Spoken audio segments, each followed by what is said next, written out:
Good morning, brother. How you doing? My guy, Lunatic Raider, Raider Legion. What is good? We on? Oh, hey! We on. None other than Mr. Chris, bringing none other than our guy, Joe Moore, bring out none other than the Violator, Wayne Marbury, bring out none other than the notorious Mitchell Grant.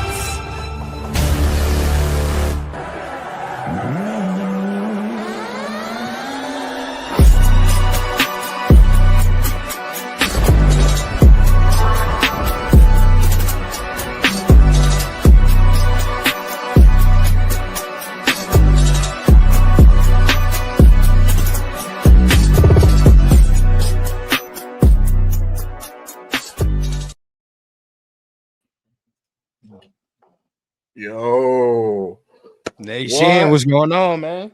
What is good, everyone? Appreciate everyone tapping in and rocking with us on this Saturday morning. Welcome to another episode of Good Morning Raiders. We are your hosts. I'm Jay Raider. This is the Raider Rundown. We're here to go ahead and bring another fire show to y'all. Salute to everyone in the building and everyone else pulling up. If you guys haven't done so already, make sure you guys go ahead and hit that like and subscribe button on both channels. Y'all already know what time it is. Salute to everyone. But we got a really good show lined up for you guys today. So let's go ahead and bring in our guest for today. You guys know him from the War Room with our guy. He rocks with our guys Severe and Chris Protect the Shield on Tuesdays and Thursdays and sometimes on Wednesdays. But this man's probably I consider him one of the best film breakdown guys in the game. Facts. Let's go ahead and bring out none other than our guy 805 Raider, Real Talk Raider Nation in the building. Salute my guy. If we talking football, man, there's no other person that can be on other than 805. They can break it down like he does, man. So again, we appreciate you for being here. I always tell you, man, anytime it come to talking ball or just talking whatever, man, I always appreciate you just for the conversation, as always. Man, I appreciate you guys having me on. I appreciate you guys letting me rock on this Saturday. One thing I will say is I come on here and I see that little intro video and I feel like a goddamn amateur sitting with you guys. God damn it, man. I mean, it's something I got to do. I got to get my act together and have some sort of intro video for the War Room. I feel like I'm not doing my guys right, Severe and Chris, man. I mean, that countdown is epic, dog. I feel like, damn, I'm ready to go to war, bro. It is epic, man. I got the countdown, right? I got the countdown, but man, I sit there and I'm just like looking at the screen, your intro video, and I'm like, God, I still am amateur. Jesus Christ, man. I need to get my act together. So, but you guys got it right, man. That's all Jay, man. That's all Jay. I appreciate you. Hey, man. But again, like Ren said, thank you for pulling up and rock with us on the Saturday morning, man. Absolutely. And salute to everybody here. Let's go ahead and really quick before we actually start deep diving into the show, we got to go ahead and acknowledge our chat.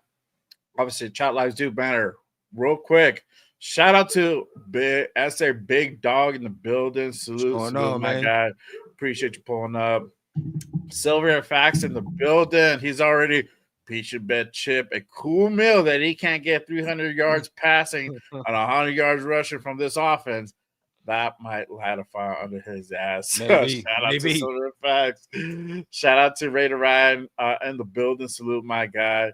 Salute to God Family and Raiders, one of my mods here, and a member of the JRB fam. Salute my guy. Dre for show in the building. What's going on, Dre? One of the mods, man. Tommy Moda in the building. Good morning, brother. I appreciate you pulling up. Daniel Kim in the building. Salute, my guy. Appreciate you tapping in and rocking with us. Robert Pena in the building. It ain't a show with my guy, Robert Pena. Thank you for pulling up, my guy. Salute. Yes, sir. All right, y'all. And salute to everybody else pulling up right now. Let's go ahead and get into this thing, man. It ain't a pretty one, but we got to talk about it either way. Raiders 1-4 for the season. Like I said, it's not looking good. Raiders will continue. You said it so nicely.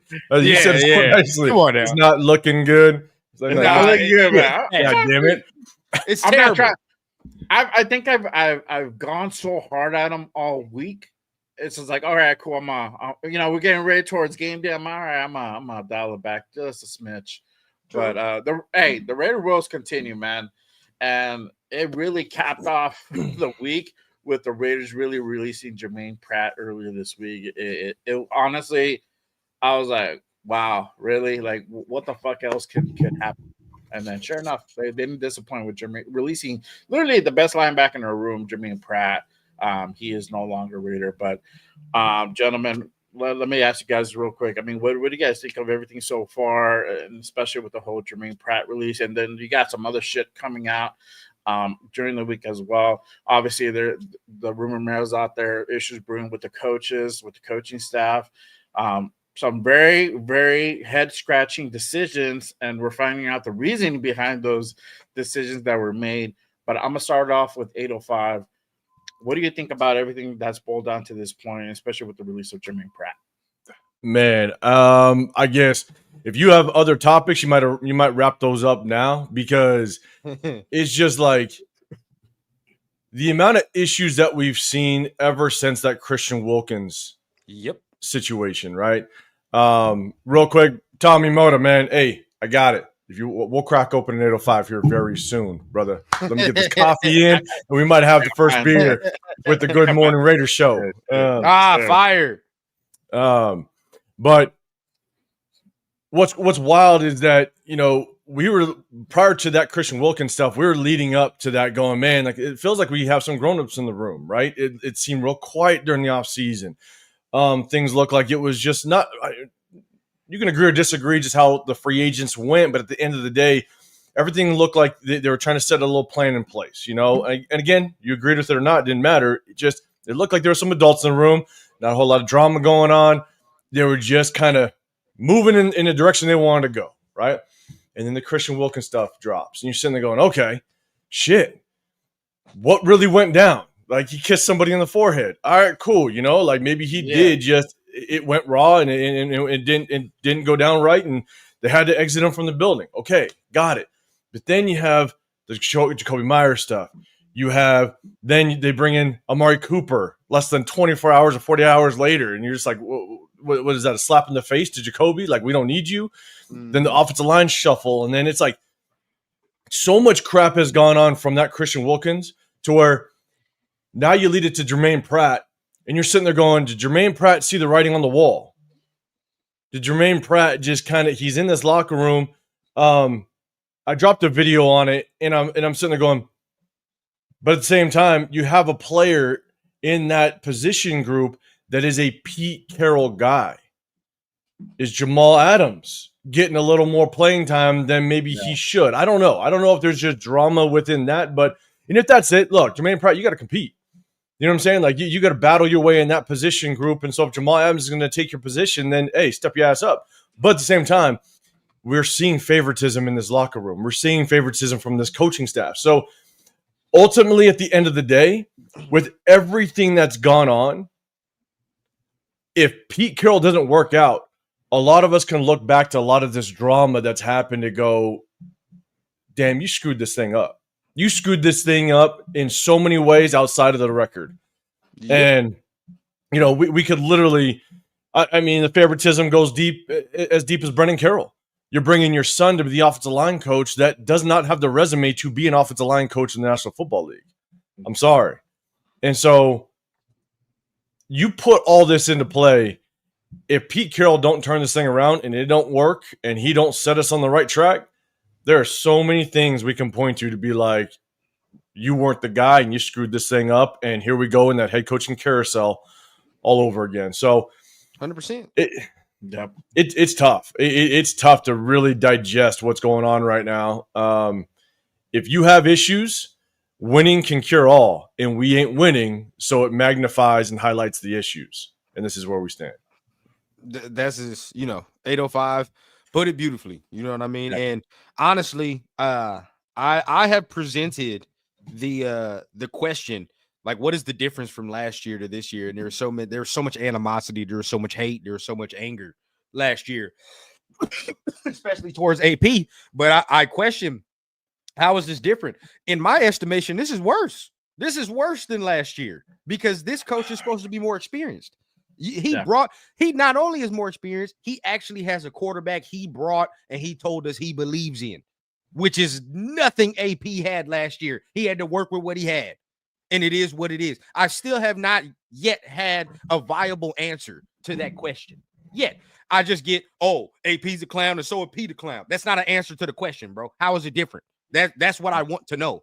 When honestly, a lot of us said last year, even before the season, right? This is a first-time head coach. You know what I mean? There is some things he's gonna have to learn. He with Tom Telesco, there's some things we're gonna have to get through. But guess what? We all said continuity. Let's maybe see what it. I don't know if 805 said this, but I said this. Let's see what happens in year 2 if it doesn't work out in year 2 for sure. Now we know, you know what I mean? But at least it's continuity. There's a floor because we've never seen this man coach. We've seen Pete Carroll before. This is the worst start I've really ever seen with Pete Carroll, ever. Yeah, he could talk about the USC stuff and he could talk about all this extra. It don't even feel like it don't even look like that. It don't. Because just as we pointed out, all these locker room issues, all this, all that, we smelled favoritism and something weird with the coaching staff from training camp, but a lot of people wanted to dismiss it, right? Not only did you point out a couple things that you said, 805, I'm gonna point out one of my favorite players on the team, which I believe that Pete's defensive arrogance has ruined, and that's Palomao. I said it from the jump in the offseason. He's not no free safety. He's not. I don't give a fuck what you try to do with him or all the extra, bro. He's been a strong safety since he's been here. That's just what it is. All of a sudden now, people are looking at, he sucks. He doesn't. Why? He's not playing his original position. But we come in here, not only do we do that on defense, we do that on offense with Jackson Powers Johnson. We continue to move people around. We just signed certain guys that only Pete has connections to, which we look and we're like, why? There's other guys available. Why are we getting this motherfucker here? But we just go with who we like and who we know. Apparently is what it looks like. So honestly, I've actually heard this is from other people too, where Jermaine Pratt ain't the only motherfucker who feel like that too in there, where it's like, okay, you talking about special teams and everybody got to play special teams, but Jamal ain't never played no special teams. So why the fuck you tripping on everybody else? Like, you feel what I'm saying? Like, it don't make no sense. But didn't we get whiff of that from his stint in Seattle as well? There was whiff. We just we kind of brushed it off. And Marshawn, he showed up to the press conference and everything was peachy keen, but the internet will never forget, right? And then when he had that interview with Shannon Sharp, he told Marshawn don't bullshit. He told it what it was. There's certain guys that you want to prop up and you like a little bit, which certain ones of us don't fuck with that. That's exactly where it is right now. You know what I mean? How I could kind of feel it. He has to get this on track. To me, if he loses this week and Geno gets benched, I've said it all week. It may be a hot take. I don't care. If Geno gets benched and they lose this week, Pete got to go too. They both got to go. Geno and Pete. Because you brought Geno here, dog. You didn't even draft a quarterback because you got Geno. You got to go too, dog. And you have a proven head coach. You have the highest paid offensive coordinator in the National Football League. You have a respectable defensive coordinator. You had a special teams coach that actually, people actually liked in the past. Yep. You brought in your guy. We just want to see progress. If we were 1-4, but we competed against the Commanders, you can sit there and go, look, like we got dealt a shitty hand against the Commanders with the schedule, traveling to the East Coast. Like that was going to be a tough game no matter what. But if you battled, if you lost by a field goal or it was competitive, then you play the Colts. No one expected the Colts to be this good. But if you went in, it's an away game. You're going to Indy. If you were competitive, it would be a very different story with at least the fan base, right? Some people still would be calling for his head because we're 1-4. But if it was competitive, if you saw progress, if we weren't having the situations with special teams, if we didn't have all the drama that's been going on in the offseason, I think you could sit there and go, okay, like it's a new offense. They got to learn. They got to practice. Right. They got to they got to do all these things, right?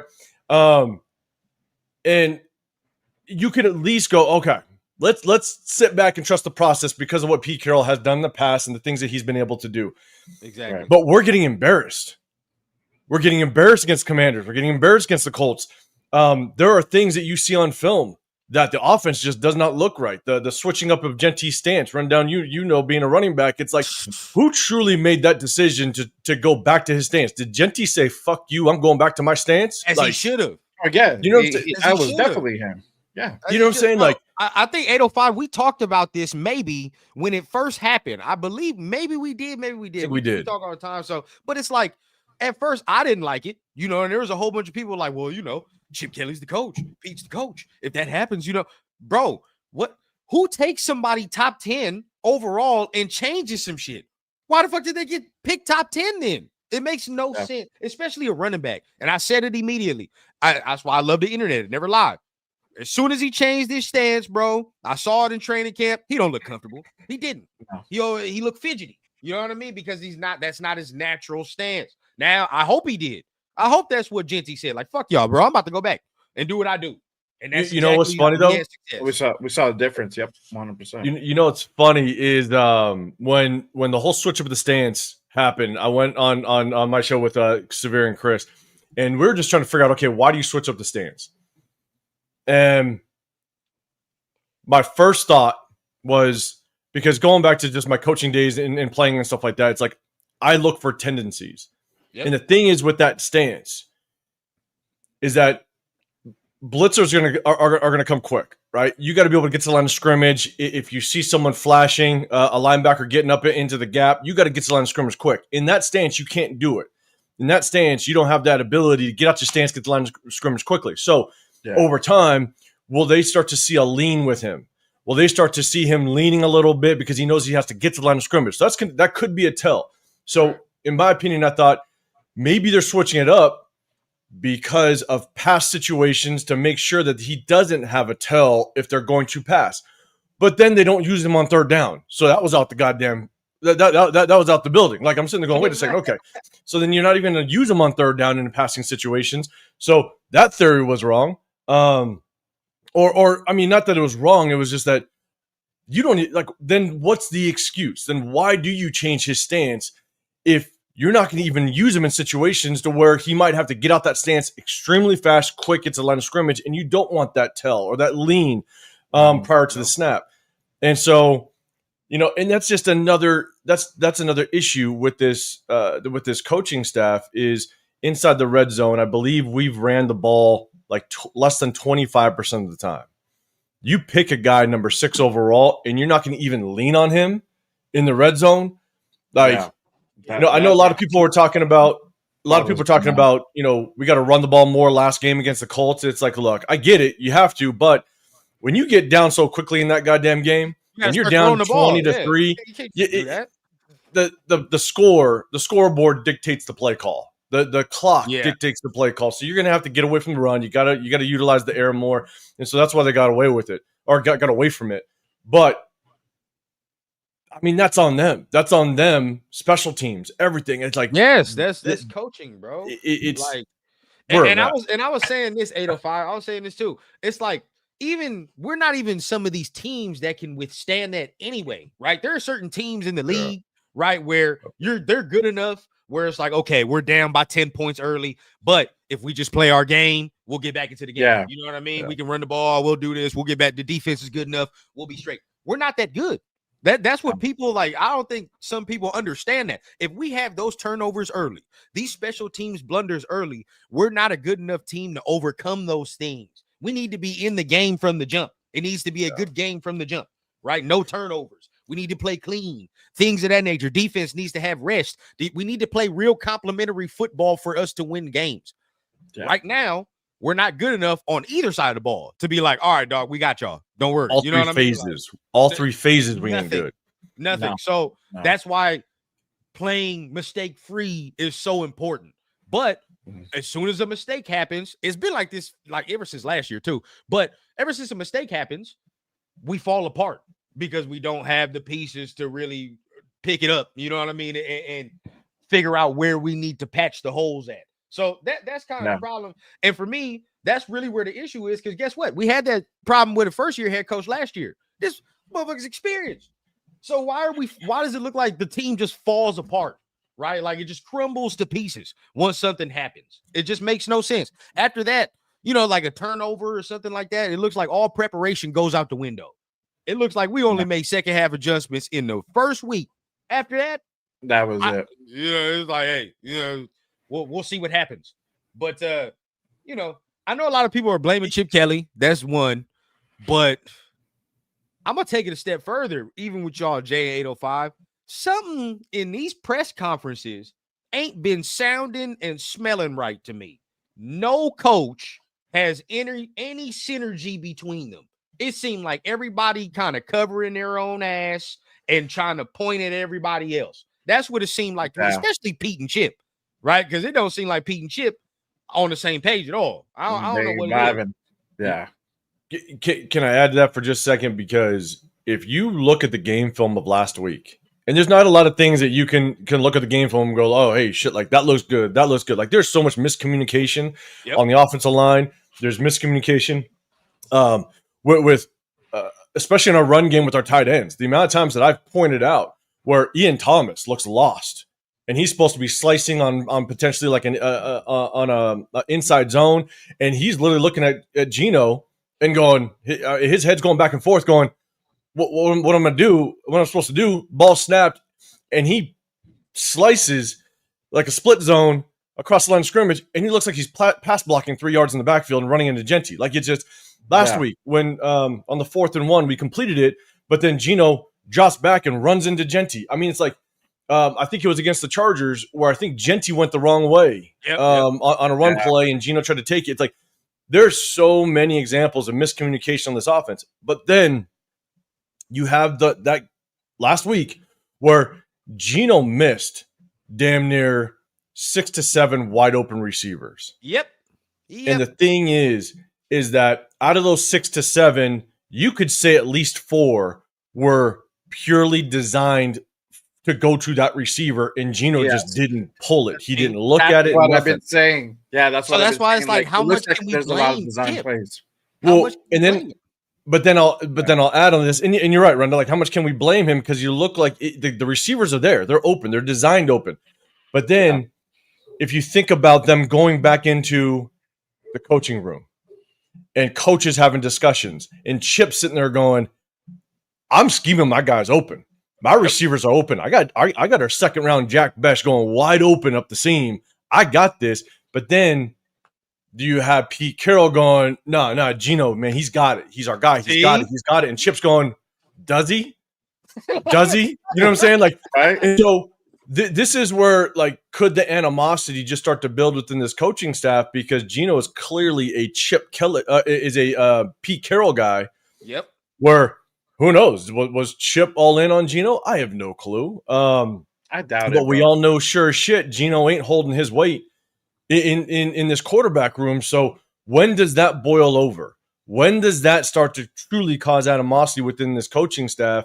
But the only thing I will say off of that is the hard part is there's no beat writer or reporter saying that Kenny Pickett looks good in practice, right? When Gino's this bad, exactly. And so when Gino's that bad, you would think if the beat reporters, the guys that are actually viewing practice, start to see some flashes from Kenny Pickett, they would start asking questions, and they would basically ask that question saying, hey, Kenny Pickett has shown that he's been able to make some good throws in practice. Has there been talks of maybe giving him a chance, if more turnovers, like stuff like that, right? Like you could ask the question a certain way, but we're not hearing it. And I agree with you, Rundown. Like, I don't think Kenny Pickett moves the needle. You go to a Kenny Pickett, we could just scrap the season. But pretty much, that's the hard part is you look at the game film and you start to see flashes, but you're sitting there going, the coaching staff and press conferences just don't look like they're meshing well. You know, Pete's basically saying, we need to run the ball more. I don't know why we're not running the ball more. But then you got Chip Kelly coming over and saying, well, the scoreboard dictates what we need to do. And it's like, okay. And then it's like even with PG, it seemed like the coordinators are not on the same page with Pete, right? Because even PG, when they was talking about Pratt, I never like to let good players leave the building, right? And shit like that. When you say something like that, right, that lets me, and 805, you've been in the coaching ranks too, but as a player, I hear some shit like that. You already let me know I'm not really on board with that shit. To be honest with you, you know what I mean? I really didn't want to release him, but it's out of my hands. It's out of my hands. Yeah. I got that clip for what you're talking about for PG. Let me go ahead and put it up, and that way everybody can get a little bit of context of what we're talking about here. This is PG earlier in the week in regards to Jermaine Pratt kind of being released. So let me go ahead and play that. What was your reaction to the team moving on from Jermaine Pratt?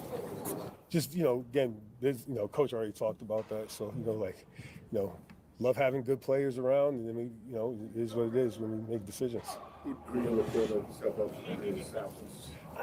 looking forward to the defense just stepping up, just in general. Just, the linebacker position, it's going to take all 11 out there. We'll see who's out there playing and things of that nature. But it's going to take a good effort to replace a good player like that.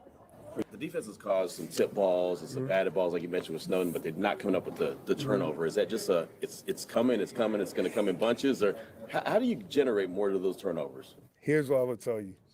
I'm so tired. I'm trying to be mindful of my language of talking about whatever it is we got to do. That's how they feel. We got to do. So I could talk about we're doing this, that. We just got to make it happen. Got to take the ball away. However it happens, that's what we got to do. So that's how I'm talking to him. You can see my whole mood and demeanor change. Done talking, we got to do. So we're unlucky. I mean, the language I would use right now, F that. But no, we got to do. That's what says just win, baby. We just got to do it. That's what we got to do. I have a thought after this week, but either way, he's 100% correct. But just you can see it in his demeanor, bro. Everybody tired, but it just don't look like everybody is on the same page for me. It just don't. And I think, I might be on a limb, but what 805 is saying could be true, bro. Where it's like, Pete, you defending this dude, you playing knight in shining armor for this player over here when everybody up in here know he's not playing well.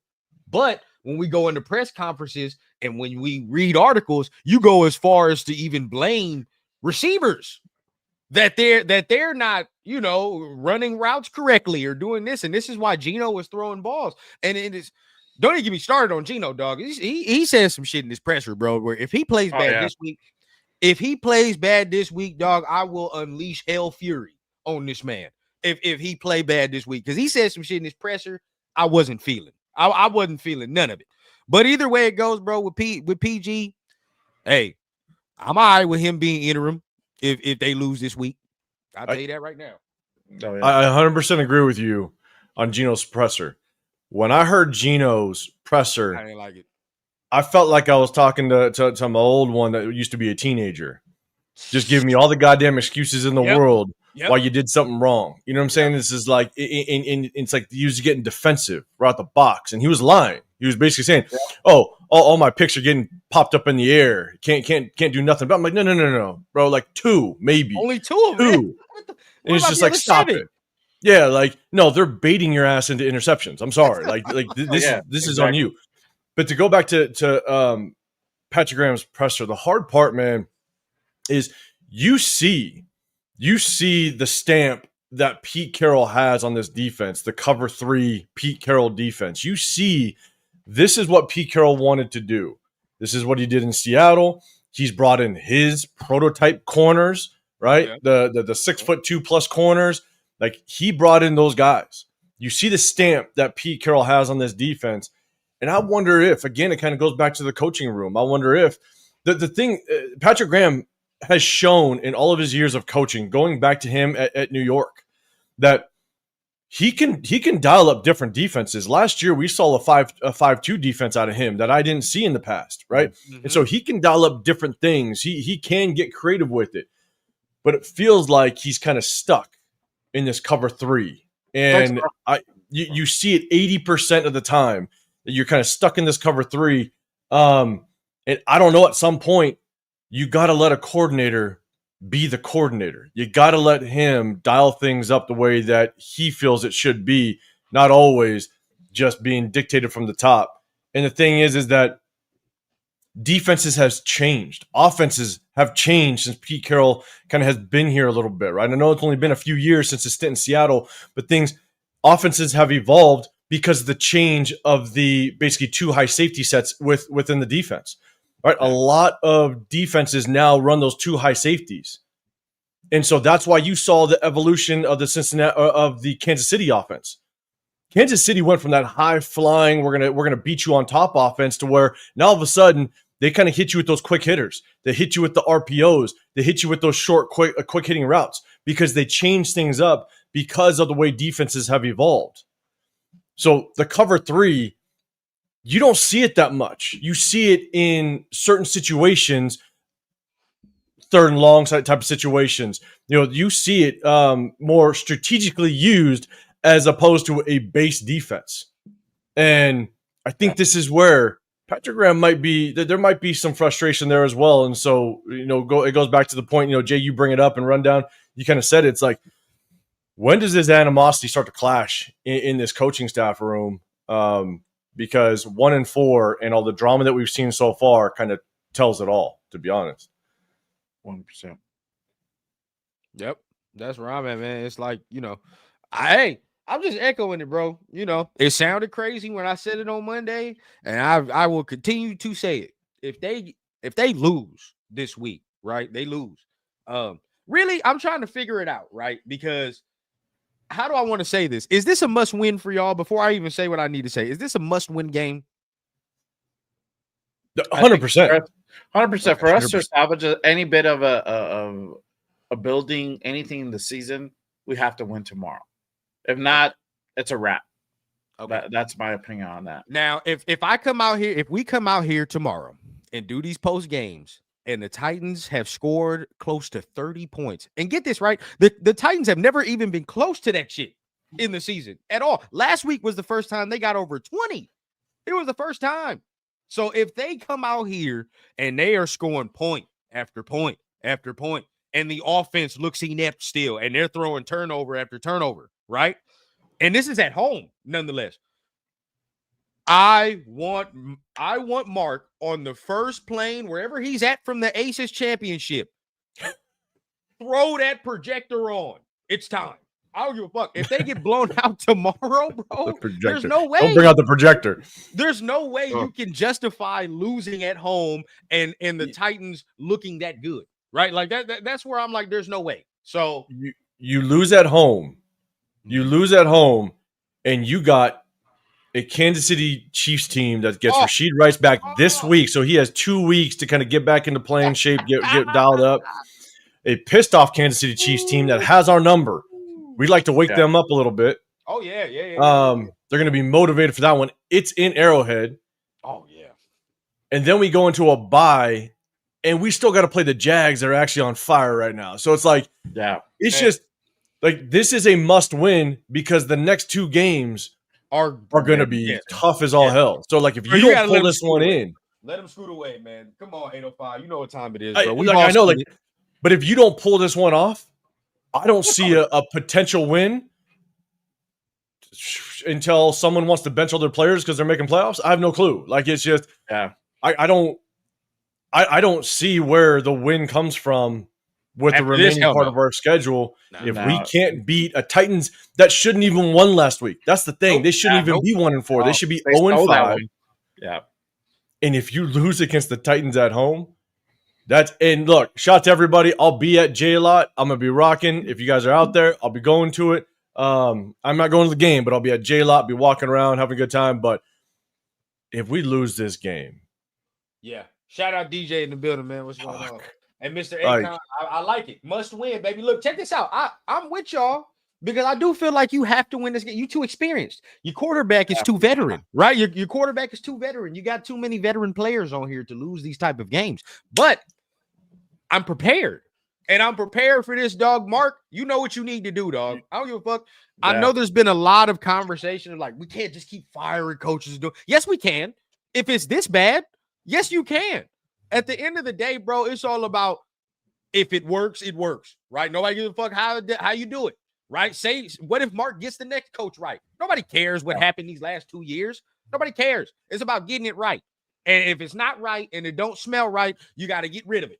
Right. And that's where I'm at. Because exactly what 805 is saying is what most of us was warning y'all in the beginning.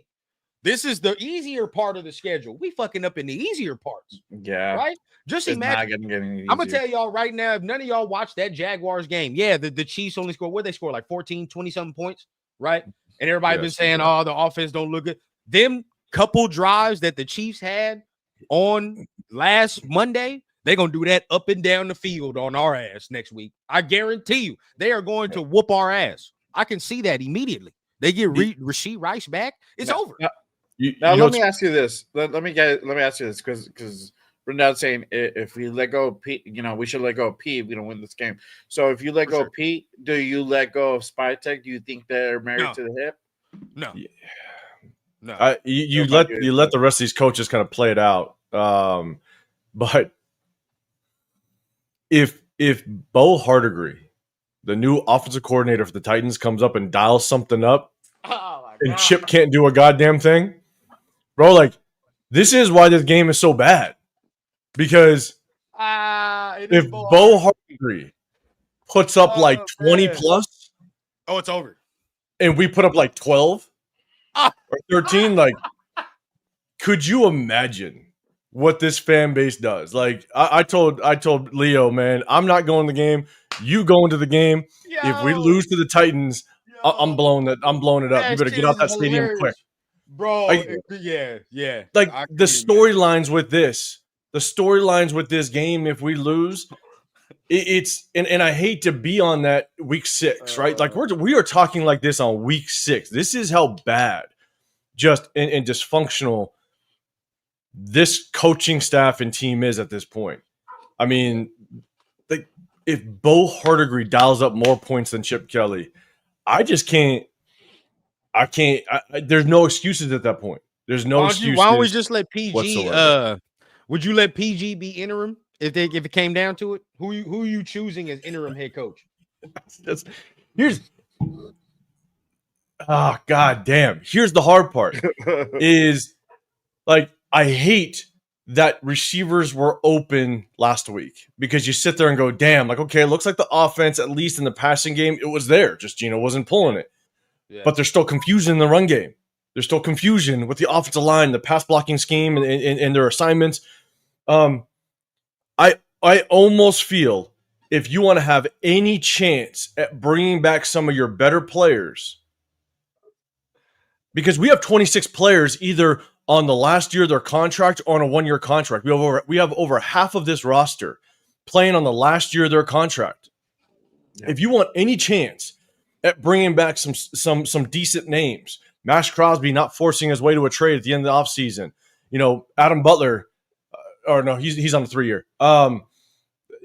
Anybody that flashes, and actually has a good season, you got to put Patrick Graham there.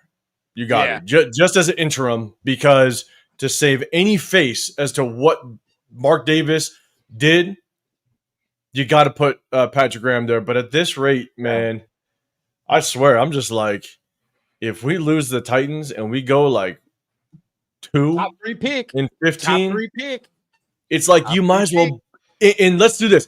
If we go 2 and 15, all of our draft picks do not show anything, like Genty, he's been flashing, right? But then this front office didn't address the offensive line like they should have. So flashes should have been a good season. Flashes should have been a successful season for Genty if you manage the draft and free agency properly.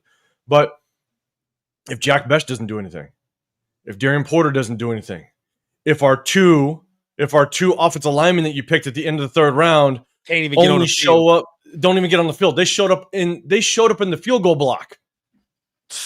Charles Grant showed up in field goal block. That was it. Like, if none of our draft picks actually pan out, then do you trade away Max Crosby and give these guys 2 first-rounders potentially? Like, it's just, there are so many things that's going on that I just can't even tell you where the hell we go at this point. I'm so serious. That's why I've been saying fire Pete for me, because it's like I'm not trying to give Pete no top 3 pick. For me, I don't want to give him that. I don't think he'll. I don't think he'll serve it correctly. Now with Spytek, I don't know. The book is still a little out for me. Reason being, Genty's cool. Second round. See, this is why I'm like so weirded out, right? Because I think Besh can play, but I think it's I think it's Pete and them who is fucking that up, right? Yeah, we haven't seen enough of Besh yet. I have very good authority that Thornton is not all the way a Spytek pick, right? So when I hear that, right, and I hear that Thornton is not all the way a Spytek pick, and now I see he plays hella, and Besh is struggling to get on the field, we've already seen who's responsible for shit like that already. So it's kind of hard when it comes to that. Now the lineman, that's on Spy, bro. Like you knew you was getting a running back, dog. I don't know what the fuck you were thinking, right? Yeah. So you should have prioritized that a little bit more. Porter, I don't know, because I kind of like the way he played last week. Now maybe because Kelly was so trash. Right, they didn't go after Porter. They knew they could pick on Kyle Blue Kelly, so they're like, we're not going to mess with this kid. Like, maybe it's that bad, right? So it's like, okay, maybe it's that. So I'm excited to see what he looks like with Stokes coming back, because I think him and Stokes should be the starters anyway. So that would be nice to see. Book is out. I kind of like him though. Tonka he's not bad. He's not bad. He's not great. He flashed last week. He definitely did. He's not bad. Piggies too. I kind of, Piggies, they're not bad. So I'm intrigued to see. Now, I'm not mad at Grant either, because I had a feeling Grant wasn't going to play this year anyway. I knew what time it was. I wasn't a fan of the pick, but yeah. Yeah, red shirt. Now Rodgers is the one I'm like, what the hell is going on there? Like, how come he can't find the field? I know. And here's the thing, though. But what John Spytek did in the offseason, I'm telling you, I don't think it lines up with what truly Pete Carroll wanted to do. Pete Carroll brought in a veteran quarterback to win now. Pete Carroll doesn't have 12 to 15 years as a head coach.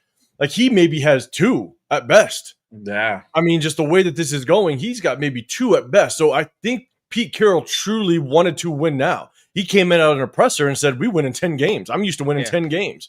You know what I'm saying? And so you bring in a veteran quarterback. You knew you're going to go after Genty in the draft. You get Alex Kappa as your solution to the offensive line. You get rid of Thayer Mumford, which again, Thayer Mumford wasn't great, but then you get Forsyth, which was probably the worst starting offensive lineman last year. And then you go bargain shopping everywhere else when we had all the salary cap in the world. So what Pete Carroll wanted does not line up with what John Spytek was doing in free agency. It just doesn't. I think Spy, because to me, that's why I'm not too mad, because I think he's doing it correctly, right? I think Spy is actually understanding we're not in the upper echelon of the AFC. We need to build. We need a fucking quarterback, right? And so I'm just going, okay, let me get this here for right now. Let me get this here for right now. And I think even 805, we talk all the time, so probably even talked about this, but like we said it even before free agency. This class in free agency ain't exactly the best free agency class either. Yeah. Right. So it's like, it was terrible. Yeah. Who are we going to overspend on? And at the time, I'm like, I understand him not overspending on mid players, right? Which is different this year. Now that we have all this money and there are better free agents coming out this year, now I can properly judge what Spytek will do in his second year.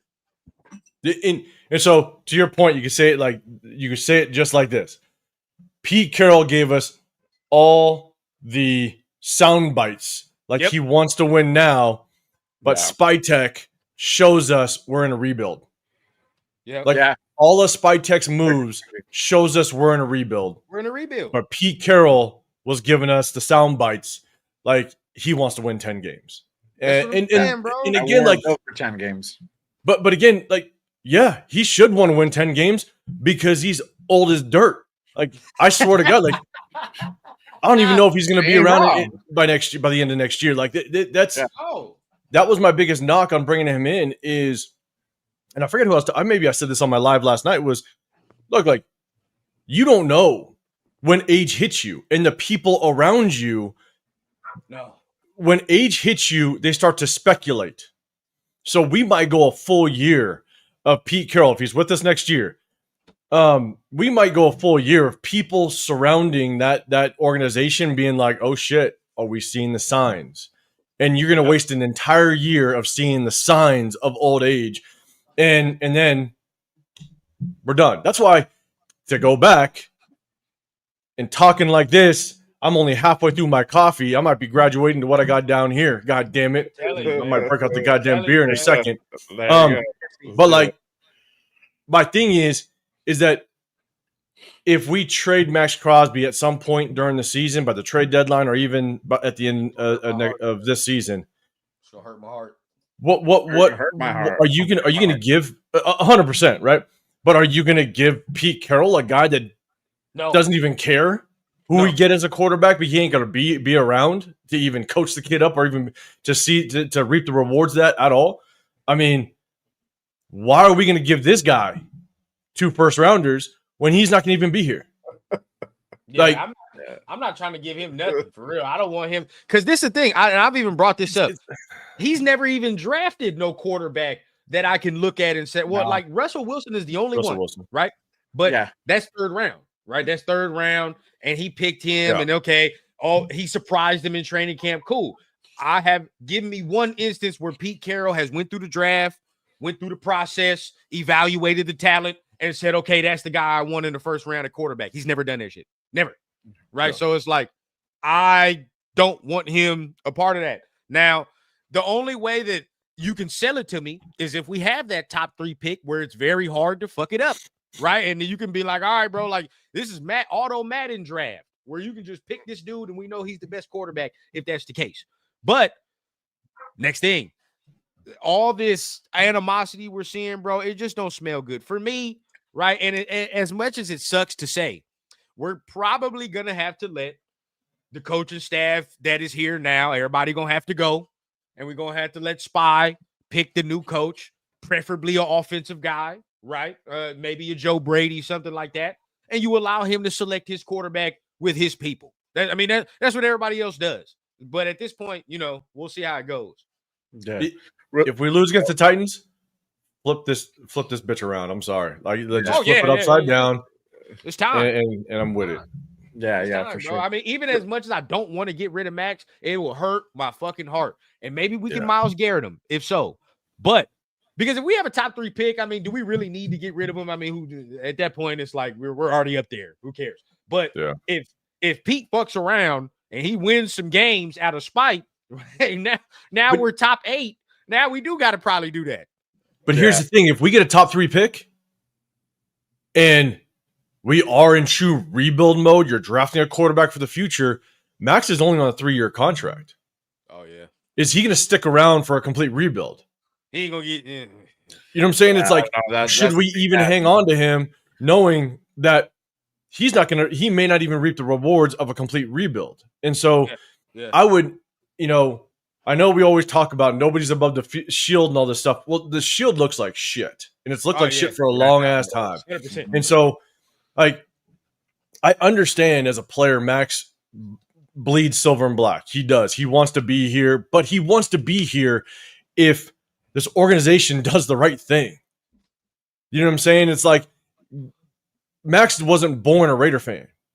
Yeah. You know what I'm saying? He was built into it. He was adopted into it. We're all diehard Raider fans because we bleed it. We've bled it the majority of our lives. I'm 42 years old. I've been a Raider fan since 9 years old, right? So we can talk like that. But Max is like, bro, at some point, he's like, I want my shit. I take my game to an elite level. I want an organization that matches that and potentially will help me either get to the Hall of Fame or win a Super Bowl. And he's like, fuck, I don't even know if this organization can do it for me. Do you think he would stay if he saw a quarter? Because of the thing, I even know that he for a couple of years has been like, dog, we gotta draft something as far as quarterback, right? And he's wanted some quarterback. Maybe that'll give him some inspiration. Yeah, and maybe that'll give him some inspiration. I don't know if you showed this already, Jay. Oh no. Really quick, shout out to our guy G Fam with the $10 bomb. He says, our Raiders are killing me, fam. Thank God the Raiders are playing. The Dodgers are playing good. As a fact, hard time in the nation when our fantasy teams are funner than our own team. LOL. O-line needs to fix above all 100%. Nah, yeah, Shout it's out to my guy G. always good when the Dodgers win, man. My grandpa was a huge Dodger fan before he died. He didn't get to see him win all these chips, man. So always good to see them win. I was joking. I was in the chat with Jeff and Nate and all them, and I was joking because Nate showed up. Jay, you might be on with them when Nate showed up with all of his Golden Knights gear. Yeah. And I sat there and I was like, bro, I'm not a hockey fan. I love going to games. I love going to hockey games. It's fun, but I don't follow hockey. But the Golden Knights are the shit out here in Vegas, and I'm in the Vegas area. I'm sitting going, bro, if we continue to suck, I might learn hockey.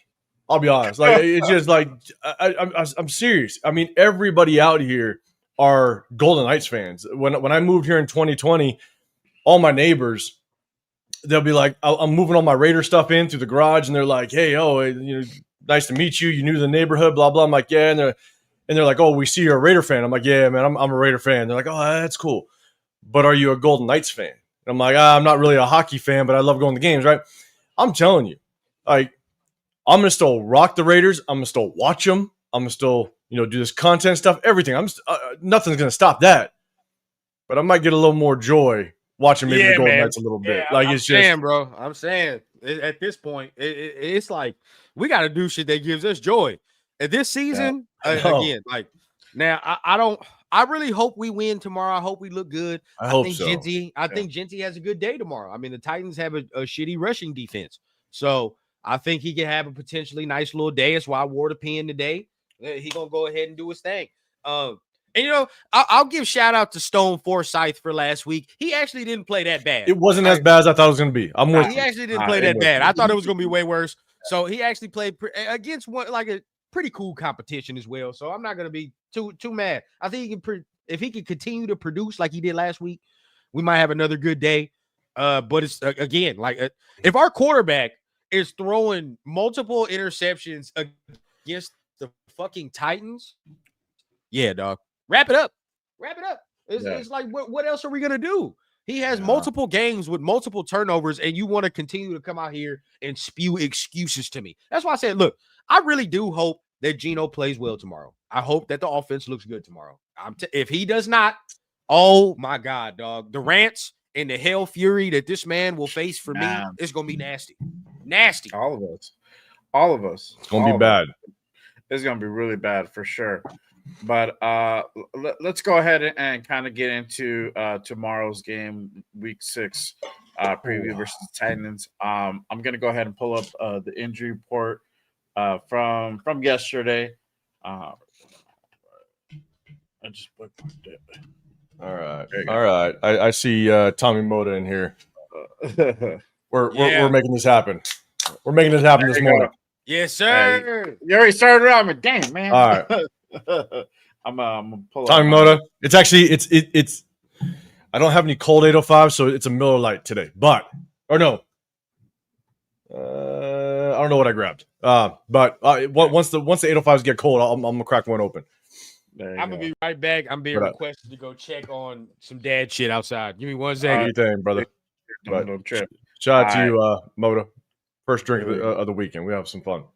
There you go. So let's go ahead and talk about the injury report. So on our side, we already know Brock Bowers is out. No Brock Bowers in this game. He's still going to be out. A.G. Cole is questionable, but from what we heard from Pete in the presser earlier this week, it looks like he's going to go ahead and play tomorrow. Everybody else, Max Crosby had full practice. So did Big Mike. JPJ I guess he has an ankle injury, but he had full practice all this week. Eric Stokes was limited on Wednesday, but he had full practice Thursday and yesterday. And Pegues wasn't listed on Wednesday, but had full practice Thursday and Friday. On the Titans side, you got a few guys or quite a few guys are banged up. You got lineman Blake Hance, he's out. Marcus Harris, he's out. Corner receiver Van Jefferson, he's questionable. I don't know if he's gonna play. Arnick's out. They got Latham, he's questionable. Got another guy in Bryce Oliver. He's out. And then their kicker is also out too. And then you got a couple guys questionable, obviously, as well. But Tyler Lockett, another guy that's kind of a little bit banged up. It looks like he's going to go ahead and play on Sunday. But looking at this injury list, I mean, Raiders have a shot to go ahead and win tomorrow. You know, a lot of the time guys are banged up, but you know, I think probably the big thing here is that we're gonna have Big Mike. He's gonna be back tomorrow, which is big news. And I want to ask you this, 805, how much of an impact do you think he's gonna be? Him coming back after the concussion, I think he should have some impact. The problem is, man, our tight ends aren't blocking well in the run game. Yeah. Ian Thomas, Brock Bowers, obviously he's going to be out, but Michael Mayer hasn't blocked well. You know, you look at the game film, tight ends are struggling blocking. Again, I don't know if it's miscommunication. It's also scheme. They're not putting tight ends in the right situation to kind of get to their blocks. But he's just another weapon in the passing game that we have to be able to utilize. With Brock Bowers being out, you got to be able to get him the ball probably early just to free up some other guys, right? If you can get Michael Mayer involved just a little bit, might free up Jacoby Myers because you've got to pay a little more attention. Might free up Trey Tucker a little bit. So we got to have just another passing threat on the field. And so you got to get to him early and showcase him just to help the defense play honest, right? But not only is this a game that we should win, on paper, this is a game that we have to win. There's no reason why we don't beat the Titans. I believe their offensive line is they're healthy, but they're coming off of an injury. I think their left tackle is coming back from I think he's been gone for a couple weeks. I think that might have been 3 weeks. So, and I think they've been shuffling that offensive line a little bit. I know they got J.C. Latham on there, but I think they've been shuffling that offensive line. So that tells me we better get to that quarterback. We better be able to kind of get some pass rush going. Their receivers don't do a good job of securing the football through the catch. I mean, they've got a lot of drops over there. I got Calvin Ridley on my fantasy. It ain't looking too hot up until last week. You know what I'm saying? Yeah. And so Calvin Ridley finally woke up. But prior to that, it's been a lot of drops on that Titans offensive side. And so if you can kind of stick on their hip, if you can continue to force them to have contested catches, if they already have drop issues, then you got to just play sticky coverage, right? And continue to have them show those issues. So on paper, there's no reason why we lose this football game. Yeah. And so it's just more reason why, man, we got to be able to pull this thing off. But with the shuffling of their offensive line, I think their left tackle coming off of injury, I think we better see a pass rush. We better see Malcolm Kuntz, Max, even Adam Butler. You know, Adam Butler's been double teamed all season long, but even through the double team, he's got to be able to fight to work off of it. Thomas Booker, he's worthless. I'm sorry. He might have that flash where he bats a ball down or he forces a strip, a fumble 15 yards downfield because he hustles, but he can't get off the blocks. He's the one getting the single man-to-man block, and he can't do anything off of it. And he's actually getting replaced a lot by Jonah Laulu, JJ Pegues, Tonka Hemingway. There's a reason why these other interior defensive linemen are getting play. Thomas Booker, he can't get off the blocks. Mm-hmm. He can't. He's horrible. He gets stalemated every single time. He gets zero pass rush. He's almost as bad as Tyree Wilson in a pass rush. He's got no second move.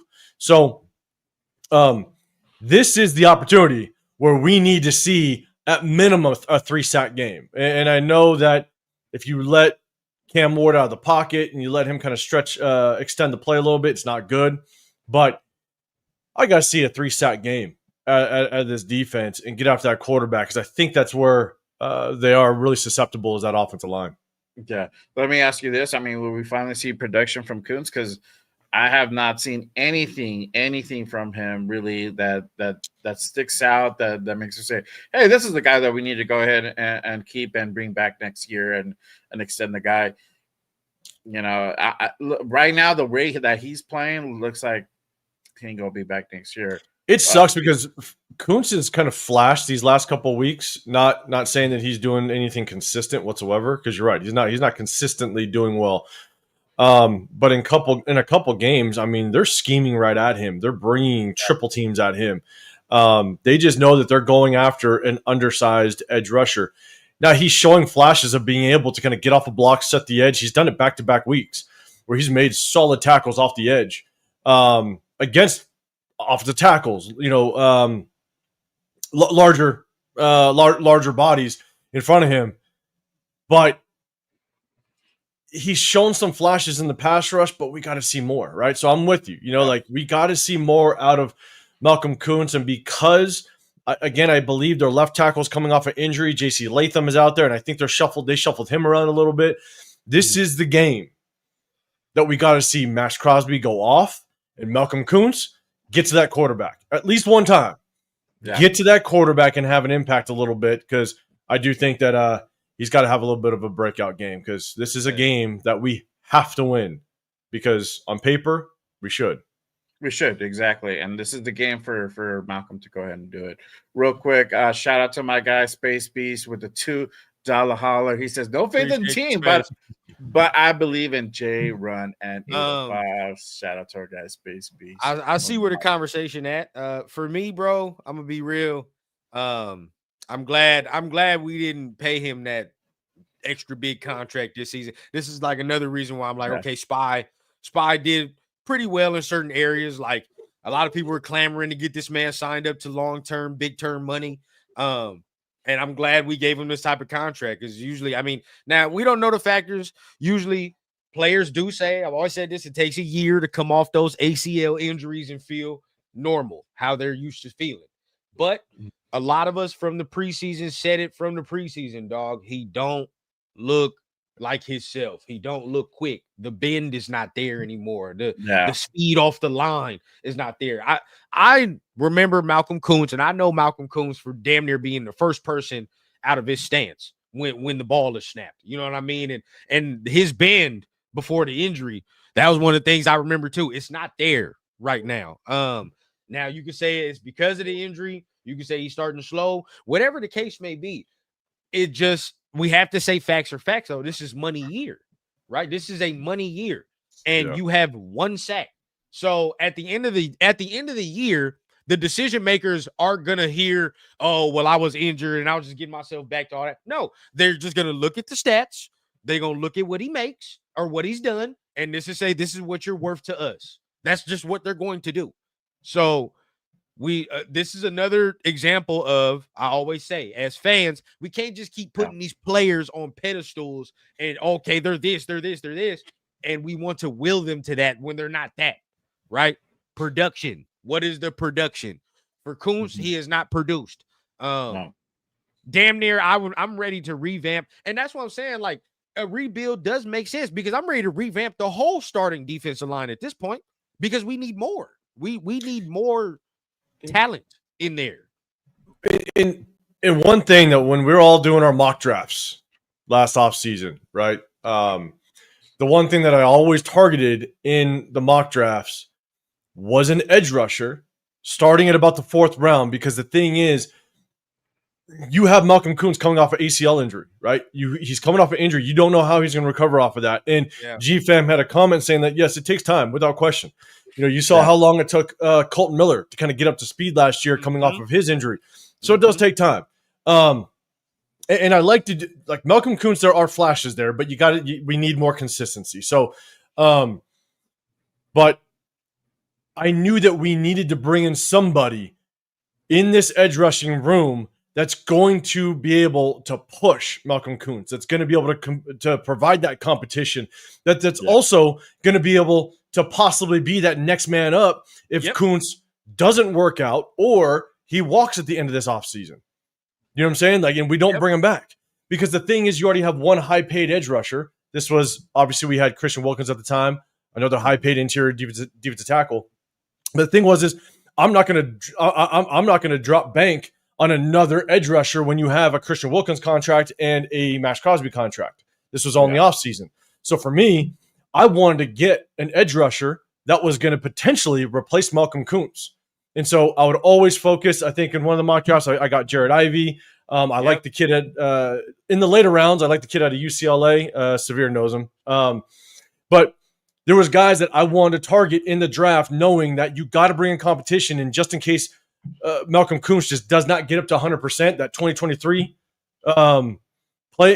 playing level, you got to prepare for that. And we didn't address the edge rushing position at all outside of the undrafted free agents, and we brought in Jaw Joyner. Like, I just don't think, again, the draft was managed well enough to prepare us for some of the injuries or lack of recovery that we may see. Again, still early.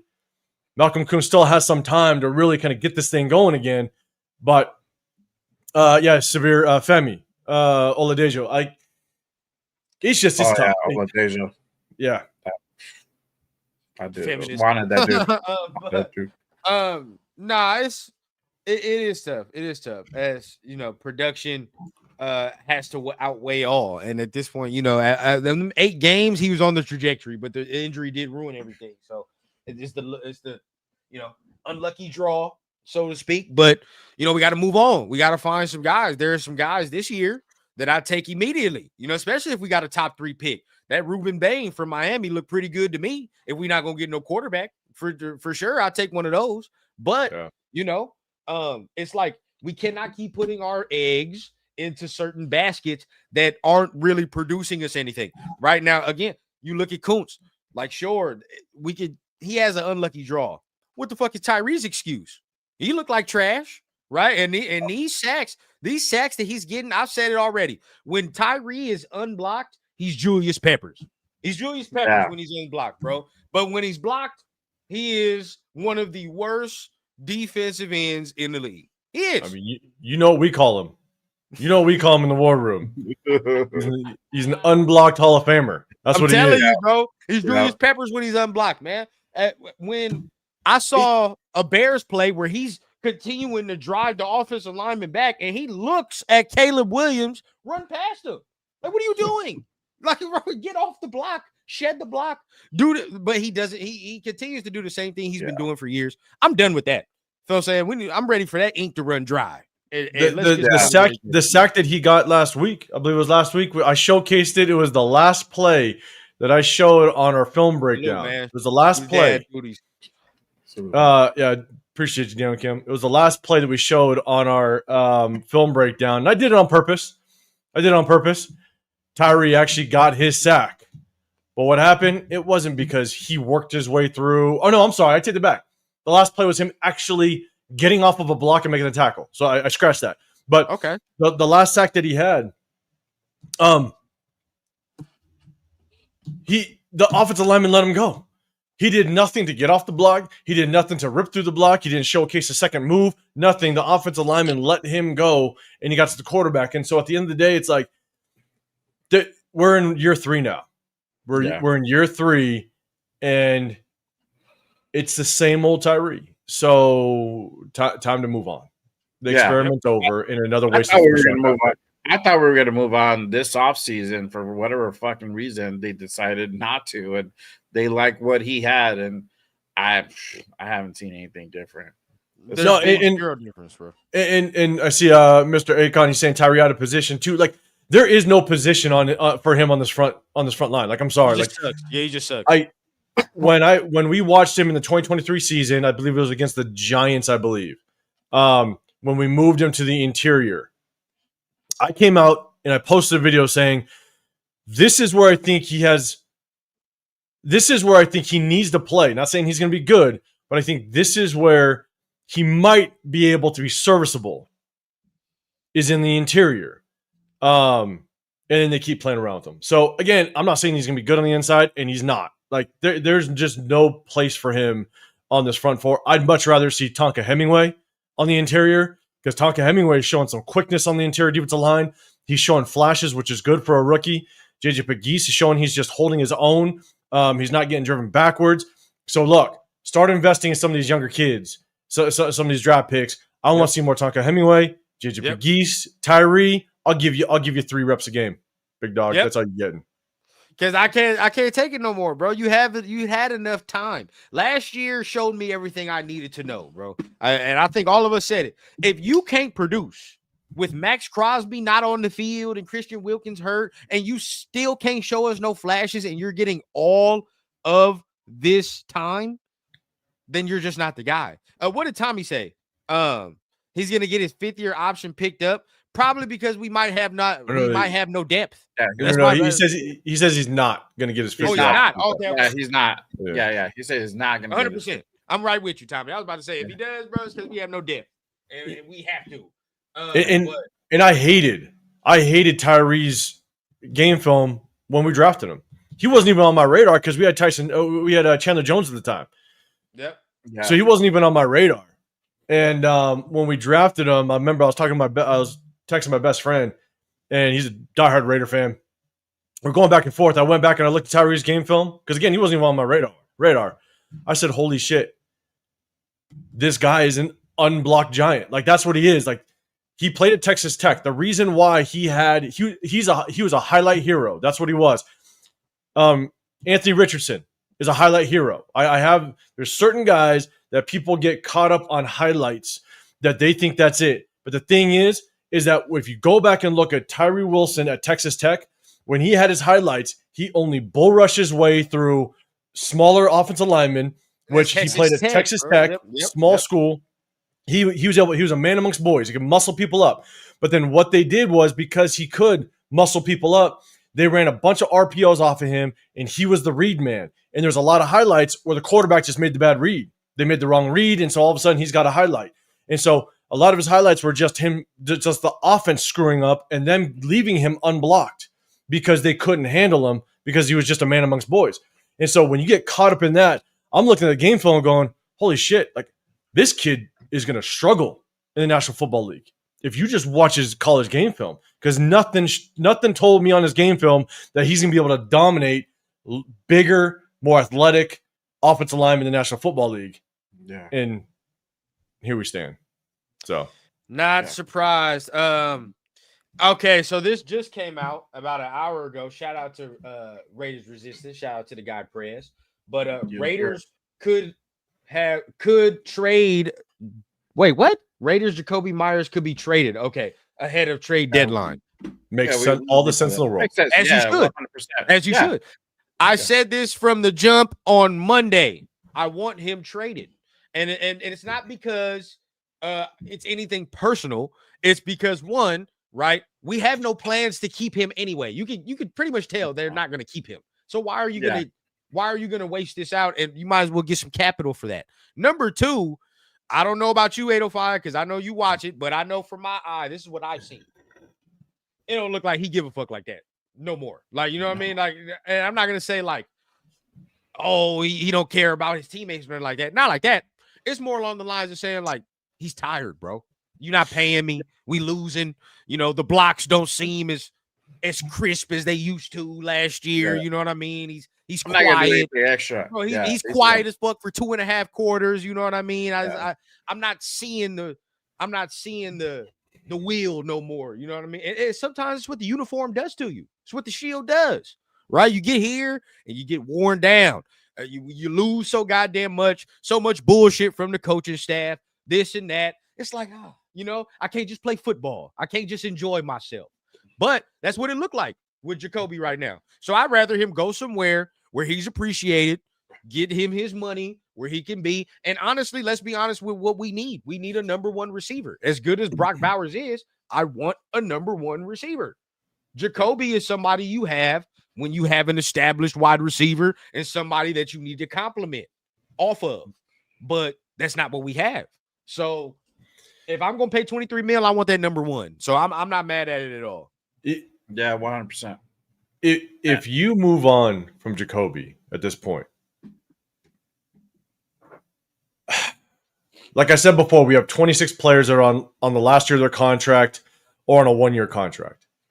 if we continue to play like absolute shit, right? If there's nothing to hang your hat on 3 weeks from now, right? You go in the bye week, we lose 2 games, whatever, right? There's going to be half this team that's going to be playing for next season. There's going to be half this team that's going to start milking injuries because they're going to start playing for their next contract. You got half this team that's going to start making sure the individual ball is going to start to happen real quick. Oh, yeah, right? Yeah. If you move on from Jacoby, which is a veteran in this league, which he's a leader in this locker room based on just his work ethic, the example that he puts out there, I wonder what type of ripple kind of goes through this locker room. If there's already reports that there's issues amongst players and coaches, if there's already reports that there's just some obviously with the Jermaine Pratt thing, there's something going on. We just don't know what the details are. My thing is, you get rid of Jacoby knowing that nobody has shown a viable replacement. It's not like you're getting rid of Jacoby because Jack Besh has 18 catches on the season and he's looking decent, right? You're getting rid of Jacoby with what are you doing? You're tanking. You're telling the locker room that we're tanking at this point. Yep. Yeah. You know what I'm saying? Because there's nobody to replace him. There's nobody that's showing promise to replace that position. You're going to rely on somebody that has 2 catches on the season, 3 catches on the season with Jack Besh. So what type of ripple effect does that have through this locker room? And what does that say for any of these players that we want to bring back, like Landon Roberts, right? You could bring back a Landon Roberts because he's looking like a really good downhill linebacker. Yeah. I like him. I do like him. He's on a 1-year contract. He might be like, screw this shit, I'm out. And we're hitting the reset button for sure next year because all these free agents are like, I'm good. I'm good. I mean, what happens if Eric Stokes comes back and he actually plays decent this year? Oh, he's going to go somewhere else. He has been playing pretty decent. He ain't going to come back to this mess. No. Like this is what I kind of fear because all of us Raider fans want us to thrive and do well. We want to be able to have good seasons and we want to continue to grow.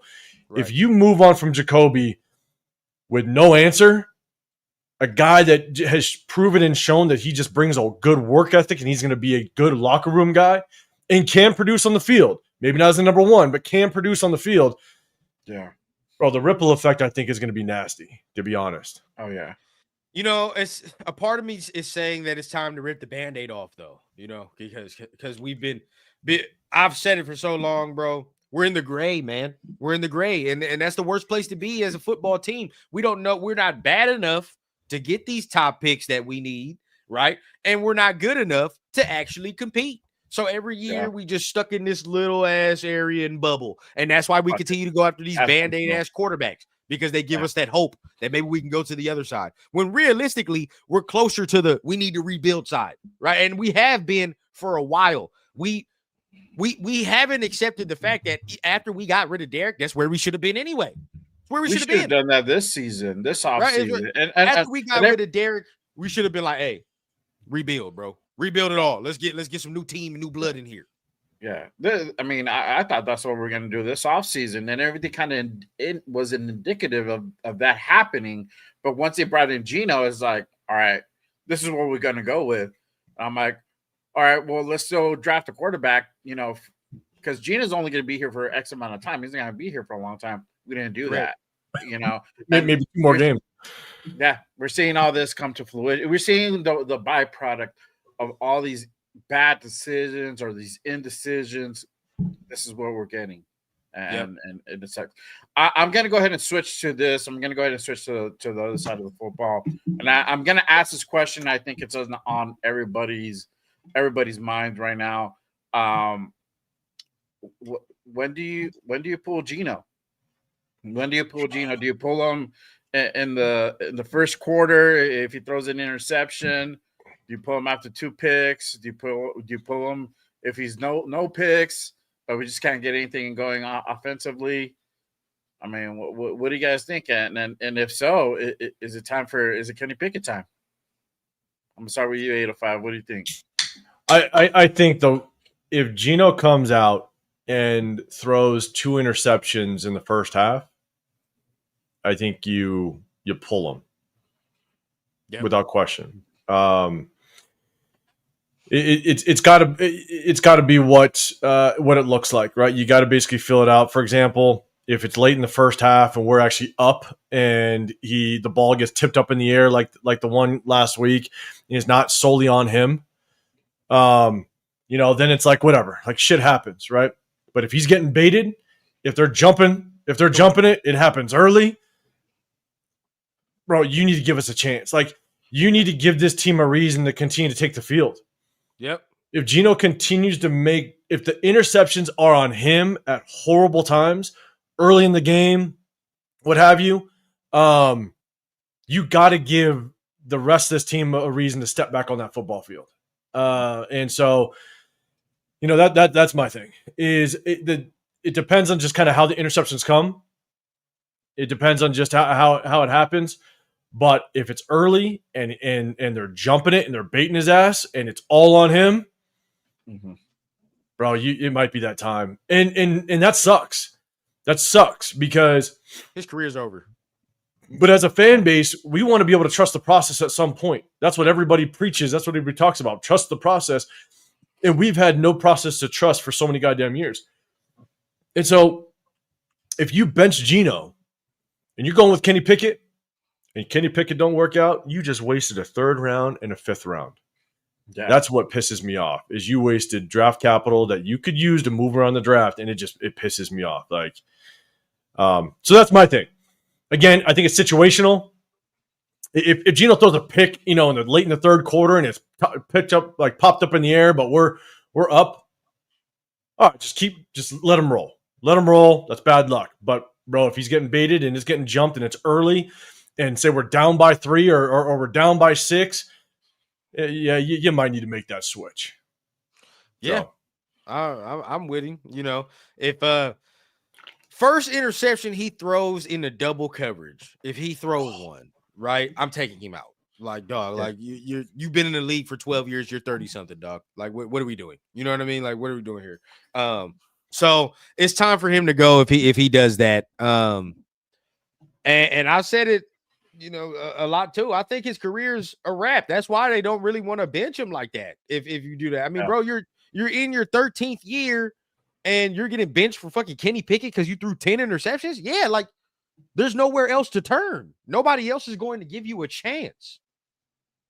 Not as a starting quarterback. Nope. No. Yeah, his backup career will restart again.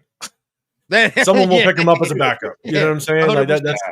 Like that's about it. So because they'll look at the Seahawk film and be like, "Oh, we'll get that Geno if he's a backup, not the Raiders Geno." And if Kenny Pickett goes in and doesn't do well, he starts throwing some interceptions or can't move the ball, and here's the thing, and we hate doing it because it always happens in these moments, right? Let's say Geno throws 3 interceptions, we never bench him, but then they make the decision to basically bench Geno and go with Kenny Pickett. You're going to throw Kenny Pickett in against the Kansas City Chiefs in Arrowhead. You're going to throw the kid in just a shit situation, and then what's that going to drum up? If Kenny Pickett don't do well, what's that going to drum up? Oh, Aiden O'Connell's coming off an injury. Yeah. And let's start all those talks again. Let's just start. They already started. They already started. Yeah. It's the most and I hate being negative. I hate it. Oh, I forgot about AOC. Damn. It's gonna happen. They've already been starting. And bro, like so much shit out there that's like, when is he coming back? When is he coming back? This is why yesterday in my live, one of the things I started out and I was like, man, is this the most dysfunctional we have ever been? Because imagine that. Imagine if we finally throw Kenny Pickett in and we throw him into KC, and he looks like shit. Now everybody's gonna get in argument mode because Aiden O'Connell comes off an injury and he's ready to rock. Yeah, I forgot about that shit. Bro, we are gonna be. It's gonna be a civil war again with Raider Nation. I do think we've all come together a little bit about this whole this shit ain't looking good. I think we've all kind of come together with that. Yeah. But bro, it's bad. I really, you know what? I really don't want to I forgot about Aiden O'Connell too. And it's like, dog, we have to understand, right? Y'all, and this is where I'm gonna get pissed off at the people that do start clamoring for AOC. We mad at Gino for throwing picks. Why the fuck you think AOC was damn near for to get benched or traded in the offseason and the preseason? His ass was throwing picks. And you had people even looking at Cam Miller, being like, oh man, he don't look too bad, because AOC looks like garbage. So, like, that's how bad it's going, where we can just like throw that out of our minds and be like, yeah, he'll bounce back. It's AOC time again, and it's gonna happen. I already know the exact people who are going to start pushing it too. I already know what's up. Ben started already. There was a tweet that Farrell put out. Shout out to our guy Farrell. And he's like, why are some people stuck on AOC? Man, that dude got lit up in the comments of that tweet. I don't understand people's infatuation with that. I just don't. He's not the guy, ladies and gents. It's okay. It's okay to say that. We need to acquire one. All right. And that's fine to say. Look in the draft. Why don't y'all, the energy that y'all have with AOC, y'all should put that, if you're a content creator, put that shit towards looking at these 2026 quarterbacks, bro. Look at that. Put that energy over there, because that's exactly where we need to be. Yeah, 100%. Look, and I've been on record saying it. The hard part is, like, what the Raiders have done is the Raiders have put every damn player that we've had in shitty situations. Aiden O'Connell was put in shitty situations. Yeah. You look at a veteran quarterback, Geno Smith, coming here, and what do? Like, he looks like the worst quarterback in the National Football League. It's wild that we do that. You know what I'm saying? And so with Aiden O'Connell, we just put him in shit situations constantly. And that's just what we do. And so this is why whenever we move on from somebody, 80% of those players actually look pretty good wherever they go. Yeah, I haven't seen it, but people are saying Devon Diablo looks pretty good. He does. I know, way better year than he did here. You know what I'm saying? It's just like this is where, to me, I feel like, is it the player or is it the organization? And I hate saying it, but it's a pretty good argument. I mean, look at the amount of my parents and my extended family are all 49er fans, and the amount of players that they take from us and actually show promise over with the 49ers, I hear about it all the goddamn time. And I don't know. It probably might be the organization, but then it's like, you got to think it's always these coaches that come in here, maybe change positions, maybe fuck around with what the players do, and try to tweak it to their vision, and it don't look the same. And then they go to organizations where the organization just says, we're going to let you be you. We're going to just grow and hone you as a player. And look what happens, right? I mean, you even go to the fact of, I'll give a shout out to Chris, man, because he continued to say this. And when he said it at first, everybody was like, what the fuck are you talking about? But now, here we are. Look at Arden Key.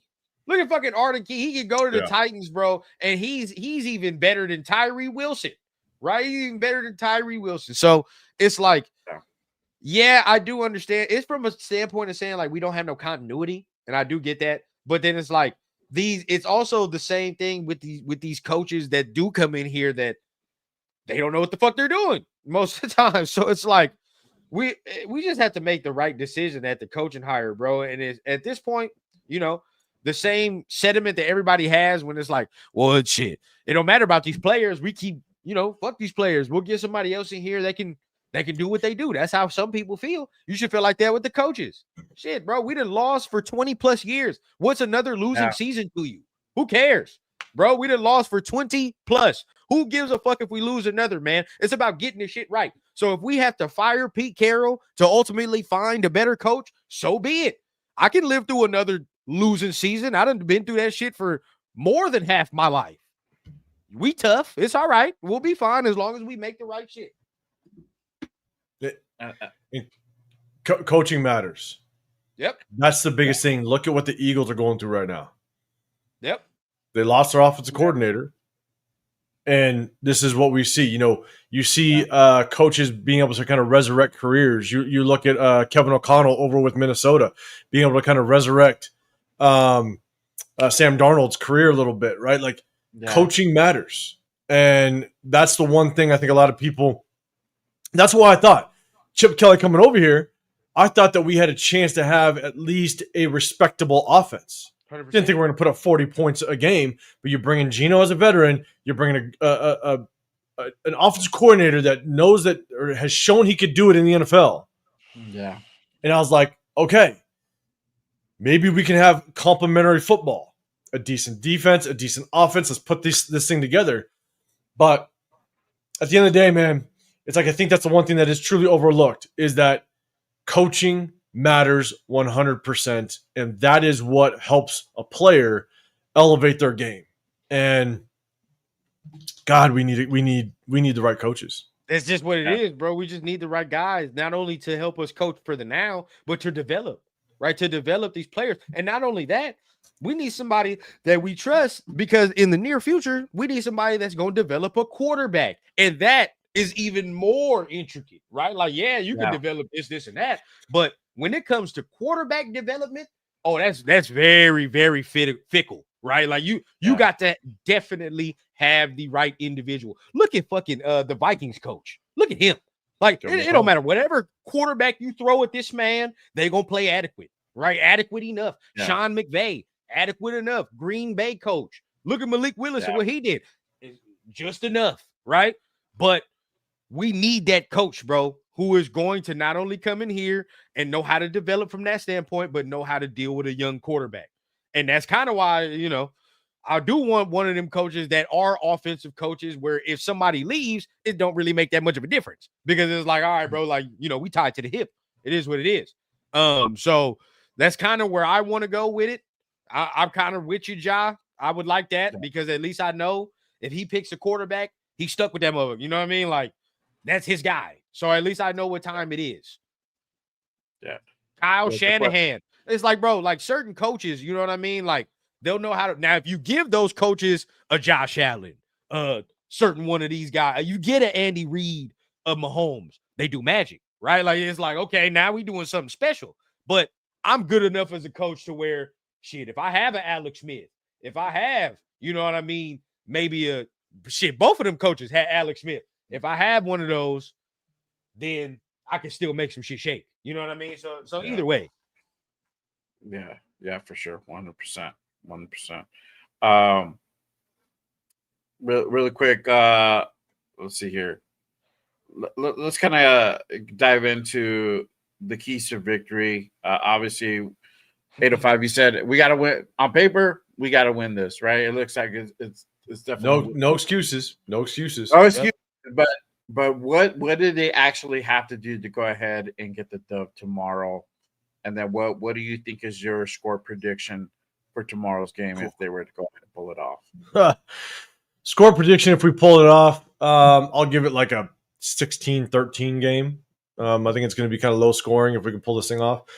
Like I said before, keys to victory, you have your typical, right? The general don't turn over the ball, cause turnovers, right? We obviously have to tackle well. I think the key is honestly expose their inefficiencies. The biggest thing is their receivers drop the ball a lot. There looks to be some confusion on that offense. And so play tight coverage, get in the face of the receivers. It's not like they got the best receivers in the world. They got Eilmanor over there. They got Lockett and Calvin Ridley. We should be able to kind of get in their face. We should be able to stick to their hip and force them to have contested catches all game long because they already have drop issues. And there's confusion, right? And I want to see us – we got to get to Cam Ward. We got to get them in, 2nd and 13, 2nd and 16 type of situations, 3rd and 12. Yeah. Keep them very one-dimensional. But I think that's the biggest thing is you got to get after the quarterback this game. Offensively, got to run the football, control the clock, and just play mistake-free football. I mean, our offense has been struggling. I just hope that if Chip Kelly dials up more wide-open receivers, Gino just sees them. Gino finds them, and we can move that ball downfield. The biggest thing is we got to win the field possession game. Mm-hmm. If we can force the Titans to have to go the length of the field the majority of the game, They've proven that they struggled to do that, so we'll give ourselves a good shot. So it's great that AJ Cole's back because we need to be able to play that field position game. So continuously pin them deep, give them the field to go, and give us short yardage, give us the short field, so we can at least get in the field goal range and just at a minimum getting those opportunities to get points on the board. We may obviously you want to finish in the red zone and get 6, but if we can just continuously kind of put points on the board and continue to put pressure on that Titans offense, I think we can give ourselves a chance. But I don't know, man. It's going to be, if Bo Hardigree puts up more points than Chip Kelly, that's going to be a tough day. So yeah, facts. What about you, Ren? What do you think are the keys to victory for us to go ahead and get the dub tomorrow? And what would the score be if we're able to pull it off? I'm with a lot of people, man. We got to run the ball tomorrow. I think we actually can run the ball tomorrow. Now, Jeffrey Simmons is an animal. He is an animal. But we're gonna have to throw some double teams that way. But even with him being so good, they still are not that good as a team against the run. They're still kind of bad against the run. I think they're giving up like 100 and what was it, like 100 and some yards per game right now on the ground or something. And I think you can wear them down because there's been times where late in the games where they just let long runs just rip off. So I think you can wear them down if you just stay consistent and you stay just kind of honored to your strategy, your plan. You can run them down if the score's close. Yep. Then just stick to your strategy, stick to what you came into that game to do, and you could potentially, I think, wear them down on defense with the run game because it looks like other teams have been able to do that, I think. So exactly kind of what I thought. I had to make sure, but right now they are in rush defense. They're ranked 30th. They're giving up 146 yards on the ground. They've given up 10 rushing touchdowns on the season, bro. They are terrible against the run. They're terrible. So we have to take advantage of that in the red zone. Since everybody's been clamoring, I want Chip to run the ball, right? You want to know why? I really want Chip to just run, even in the red zone, run the ball. I want it to be shown whose fucking fault it is. I really do. I really do. Because if we're running the ball and it's close and it's all that, there's only one thing Geno needs to do. Don't turn that mug over. Don't turn it over. Exactly. That's it. Don't turn it over. As long as he doesn't turn the football over, we'll be all right. We'll be all right. Everything needs to stem from the run game, though, in the offense. Then we can hit the play action off of that.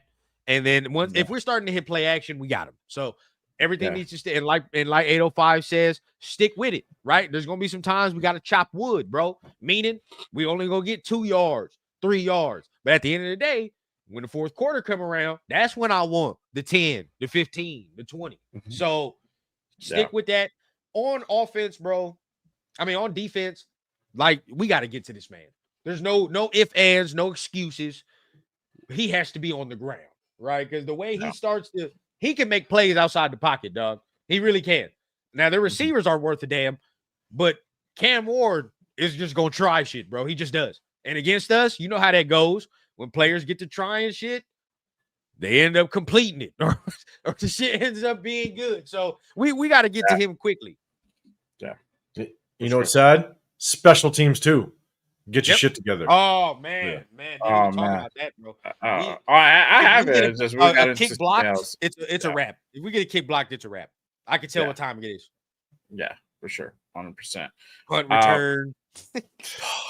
We're a mess. We're a mess. God damn it.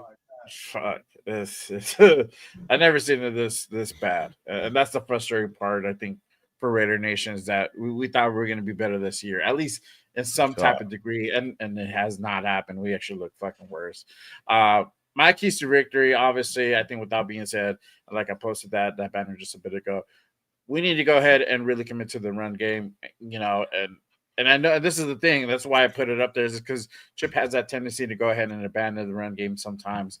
And I think with this game, and Run just put out that stat, we need to go ahead and run the ball.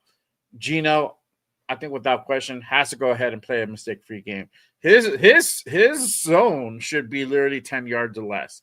I don't want to see really those deep shots because that's what they're doing. They're just baiting him. They're baiting him, and he's just staring down his guys. And we've seen it where safeties literally give up.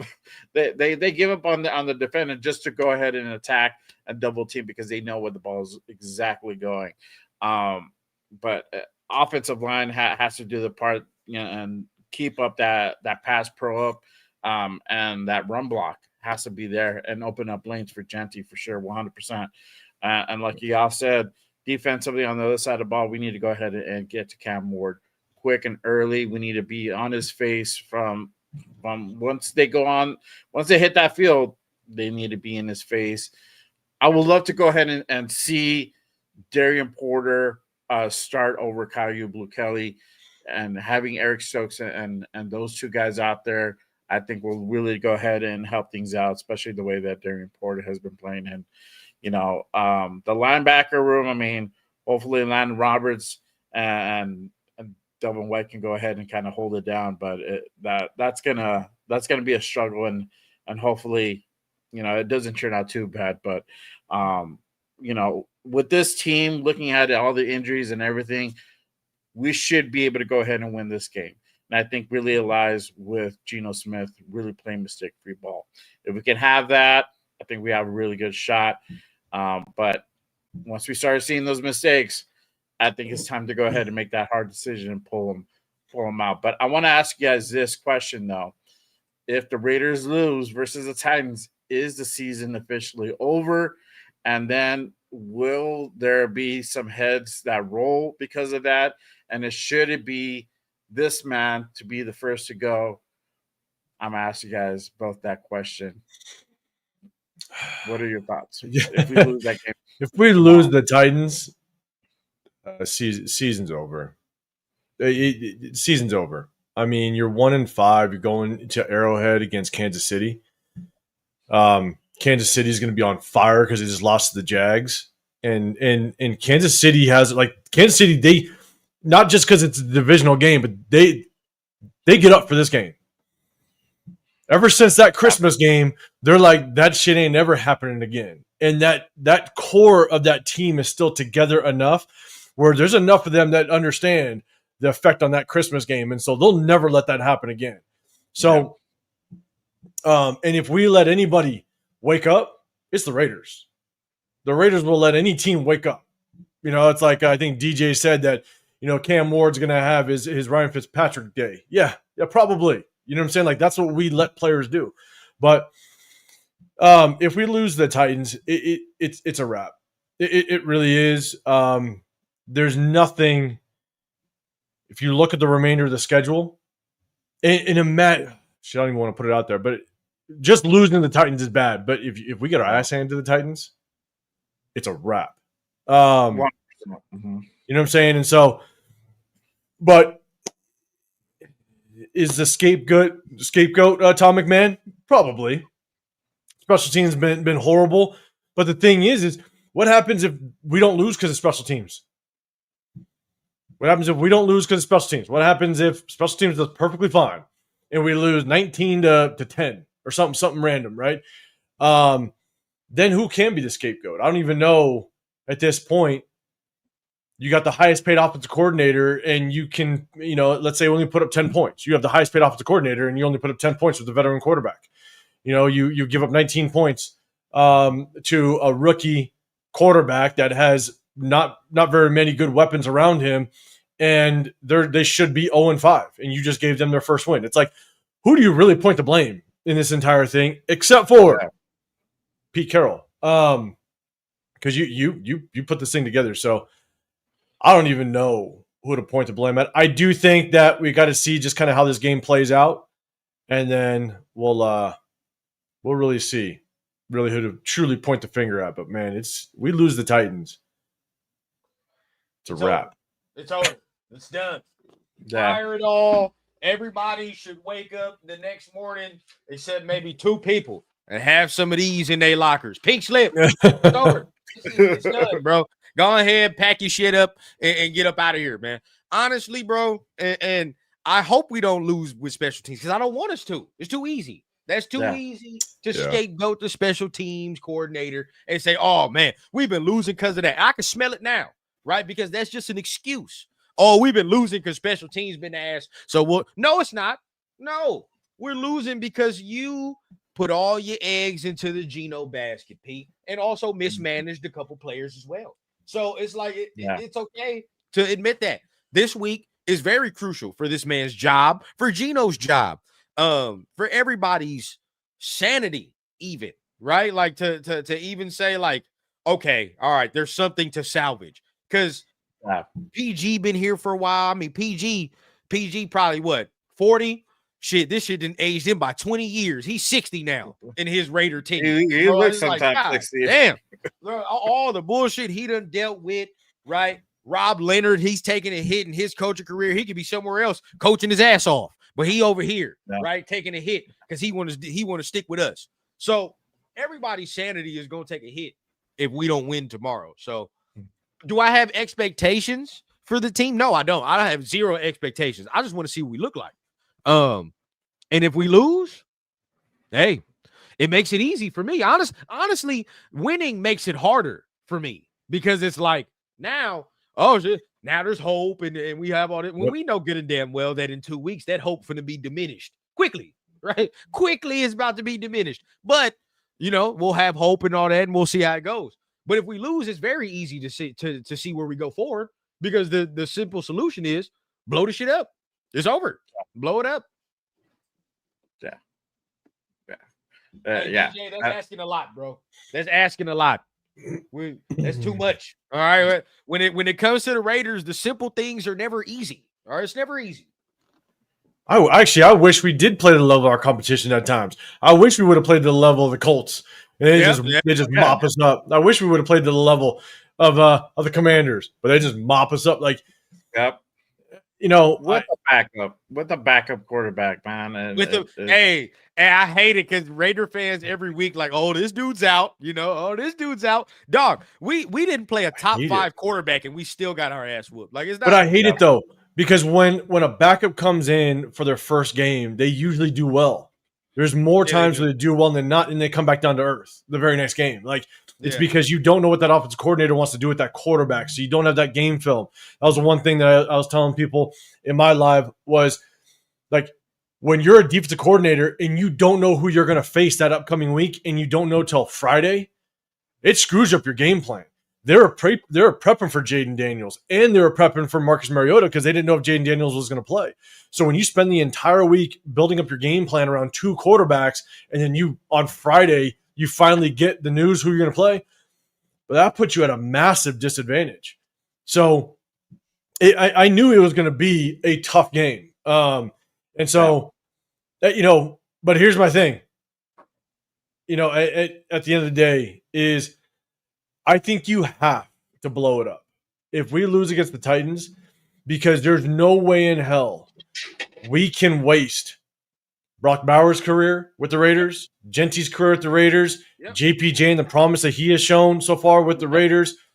Colton Miller, we signed to an extension. We finally have a left tackle. Hopefully he can get healthy. Like, even if we decide to keep Max Crosby, like, we're just going to waste some of the young guys' careers being a Raider, the times that we have them, if we just don't make a move. Yeah. Because if we try to hang on and do the dumb shit of squeaking out like 3-4 wins and now we're picking number 9 and we just don't have a shot at going to get, our quarterback or what have you, it's like. Now we got to spend 2 first-round fucking picks to try to do it. It's like when you could have just been there. Yeah, could have done from the get-go. Yeah. So it's like, I don't want to waste these young guys' careers that we have now. Because if we continue to Raider this thing up like we've had for so long, Gentry ain't going to be back. Brock Bowers ain't going to be back.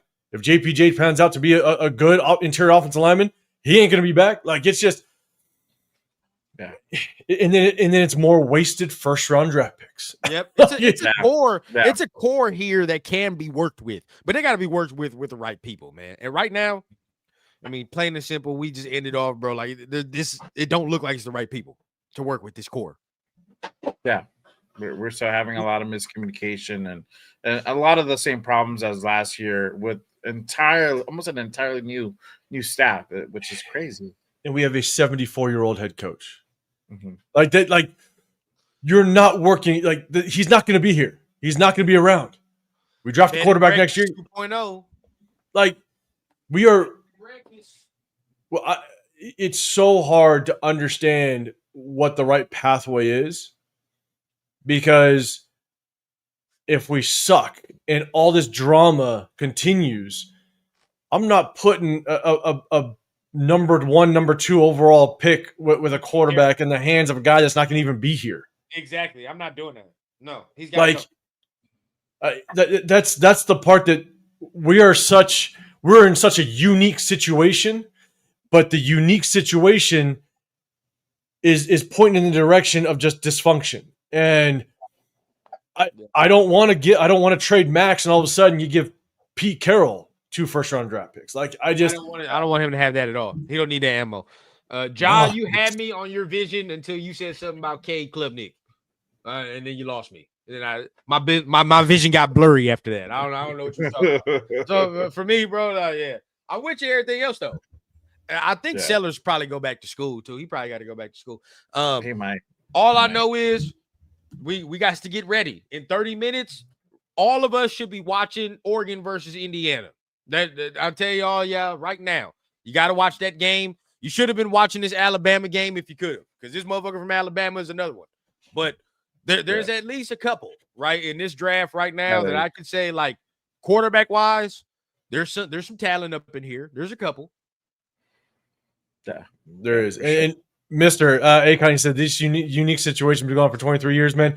At least in the past, like with Gruden, right? You may have liked Gruden, you may have not liked Gruden, whatever. It's like, at least you got a coach that if he works out, he could be with us for the next 15 years, right? So at least there's like a path to it, right? Yeah, exactly. We have a 74-year-old head coach. There's no path. There is no path with him, but maybe 2 more years. Like it's just, and if the person that's in this building is not the next man up, if Chip Kelly doesn't work out and we get a quarterback, what happens if this next regime just doesn't want the quarterback that we picked? Yeah. Exactly. You know, like it's just this whole winning culture thing that we wanted to bring Pete Carroll in, where he can change the culture and he can move us in the right direction. Well, that only continues to move in the right direction if the guy that's next up is in this building, because then that guy can continue the culture that Pete Carroll started. If we completely blow this thing up, it was all for nothing. And it's just like 100%. 100%. And that's exactly, bro. I'm with you. You know, we just got to do it. Hey, this Alabama quarterback got throws to him, bro. He got an arm to him. This motherfucker got some shit. He just threw a pass right now. That's crazy. But either way, you know, like I'm just with y'all, bro. It's just time to get somebody that has direction, because it didn't look like nobody. First of all, it don't look like the coaching staff on any type of terms right now, on type of synergy. So it don't look like there is no successor, right? And then we're going from that. So just get somebody in here that has a full vision. Let Brady and Spy pick the next coach, right? Pick the next coach. Yeah. Figure it out. Now that they got a year under their belt, they know what they want to do. Let it happen. And then go from there, right? Shit, even if they would have hired their buddy, right? Which was, I just came from the Bucks and let's hire Liam Cohen. Who knows how that would have went? But then again, why would Liam Cohen want to come here if he ain't got no goddamn quarterback? That's the next thing. Exactly. That's the only way to attract these That's the only way to attract these coaches, bro. You got to have a top something pick to get the quarterback. Yeah. He had T-Law. That's why you're seeing success out in Jacksonville. That's it. And they just added a few pieces to that. That's why now they're 4-1 right now. Yeah, you could do it, but you didn't have the infrastructure in place to do that. You need to have those pieces, and we don't have the main piece, which is a quarterback. Until we do, it's a hard sell. I don't give a damn if Tom Brady's on the phone and he's begging for the next guy to come in. They're going to be reluctant because the infrastructure is not properly set. So now this guy is going to have to go ahead and do all that work. Agreed. Yeah. Agreed. Yeah, so, for sure. Man, I know we're getting ready for the last segment, man. We're getting for that last segment. Yes, sir. So let's go ahead and move into the last segment of the show. This is the spotlight. This is the time where we go ahead and meet our guest. We didn't do this last time, 805, but we're gonna do it this time, man. This is the time where we go ahead and take time to meet you and get to know you. Obviously, this week's guest is none other than 805. But let me start off with this. Let me ask you, who is on your Raiders Mount Rushmore? It could be players or coaches, combination of both. I don't think I've ever been asked this question. There you go. See? Okay, you gotta go. You gotta go Woodson. Charles Woodson's on there without question. Tim Brown's on there. Okay. I so badly want to put Max on there. Okay. Because it's Mount Rushmore, so it's 4, right? Right. Woodson, Tim Brown. I'm gonna put Max on there. Okay. I'm gonna ride out with Max, man. He's done everything he can for us, and we ain't paying him back. So I'm gonna put Max on there. And then I'm probably gonna end it with give me Marcus Allen. I love it. Great list. Yep. Oh yeah. Give me Marcus Allen. I think that would be my list. I hate not putting like a guy like Howie Long on there. I love the guys that just kind of build up in the trenches. But I think that's my list. So Charles Woodson, Tim Brown, Bo Jackson, or Marcus Allen, and Max. I think that's my Mount Rushmore. Okay, there you go. That's really solid. Love it. Let's go ahead and move on to the main questions here. Yep. In our segment. Let's start from the beginning, man. Let me ask you, how long have you been a Raider fan for? And then what was that moment that really kind of made you fall in love with the silver and black? So I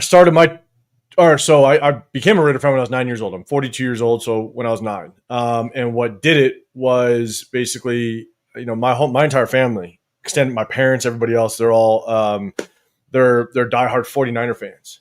Okay. And my dad's the one that introduced me to the Raiders because I saw the fan base, and it was a 49er versus Raider game preseason. And I kept seeing the Raider fans. And I asked my dad, I was like, hey, can we go sit with those guys? From that moment forward, he ripped me from that spot, and he's like, we're out of here. You will never root for the Raider fans. And my best friend was a Raider fan, and he lived a few blocks down the street. Okay. So my dad said, hey, we are never showing the Raiders in this house. We watch 49ers. Yeah. And I was like, yeah, but I kind of want to watch the Raiders, So I actually had to go down to my buddy's house to go watch the Raiders. And from that point, he was a big Raider fan. We played football together. We were both running backs. So as a youth kid, we were both running backs and we were both linebackers. And so it just stuck. And from that point forward, basically we became a Raider fan. And so basically from 9 years old till on, I've been fighting to be a Raider fan because my parents and my entire extended family have threatened to disown me plenty of times. About going up against the odds, man. That's and my dad played college baseball. He was a 3-sport athlete, football and basketball in high school. He played football and basketball and football and baseball in junior college. Like, he's an athlete. And so he takes sports very seriously. And for him to see me go to the dark side, for him to see me, because they were born and raised in the Bay Area up north. And so we go up north, and for him to bring his son around family, and I'm rocking my Raiders. Oh, it's a slap in the face. It's disrespectful. And so I had to fight. a little bit. So, hey, but that's why it's going to feel good when we finally get good again. All the turmoil we done had to go through, dog. The amount of shit we'll talk to people is going to be nasty work. Very nasty work. Very nasty. But, I always ask this question, what's certain things as far as your content journey up to this point that you feel, that you've really enjoyed up to this point? And what certain things you feel like maybe just in the content space you'd like to see get better for yourself, or maybe just in the content space in general? Yeah. So two things. One thing I've enjoyed without question is the community that I've been able to be invited in. Being able to come on here with you guys, with Severe and Chris and everybody else, Jeff and Christopher Raiders and all those guys.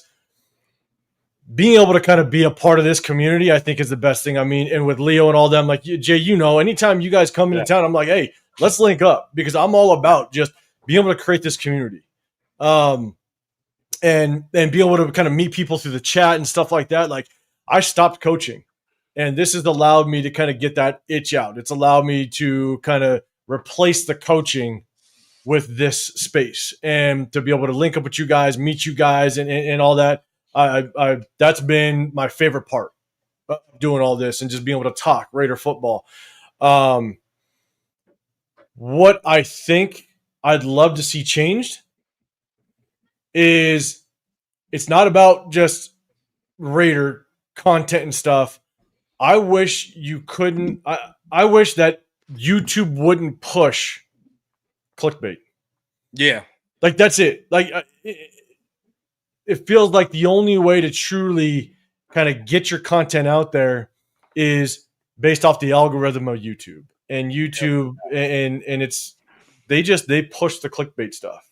And outside of that, if you don't have that clickbait type of thumbnail, or if you're not teetering that line, and you know what I'm saying, like, then look, you might get 100 views.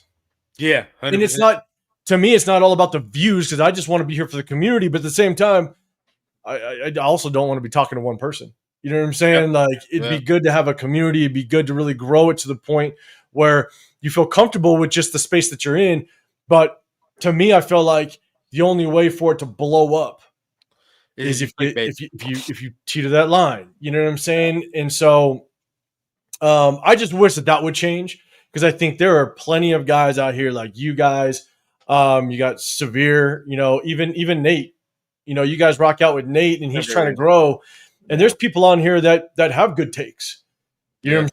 Like that can provide some good content for people. But man, if you just don't teeter that line, or if you don't cross that line, you ain't gonna grow, unfortunately. And it's sad. So I do think that's one thing that I would hope would change with this YouTube thing. And also the trolls. The trolls, I have fun with them, but at the same time, they're out there. So all the time. Yeah, all the time. Yeah, for sure.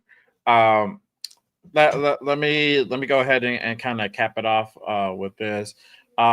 Let them know what you have going on, any collabs in the works, anything that they everybody should be looking out for, and then obviously where they can go ahead and find you as well.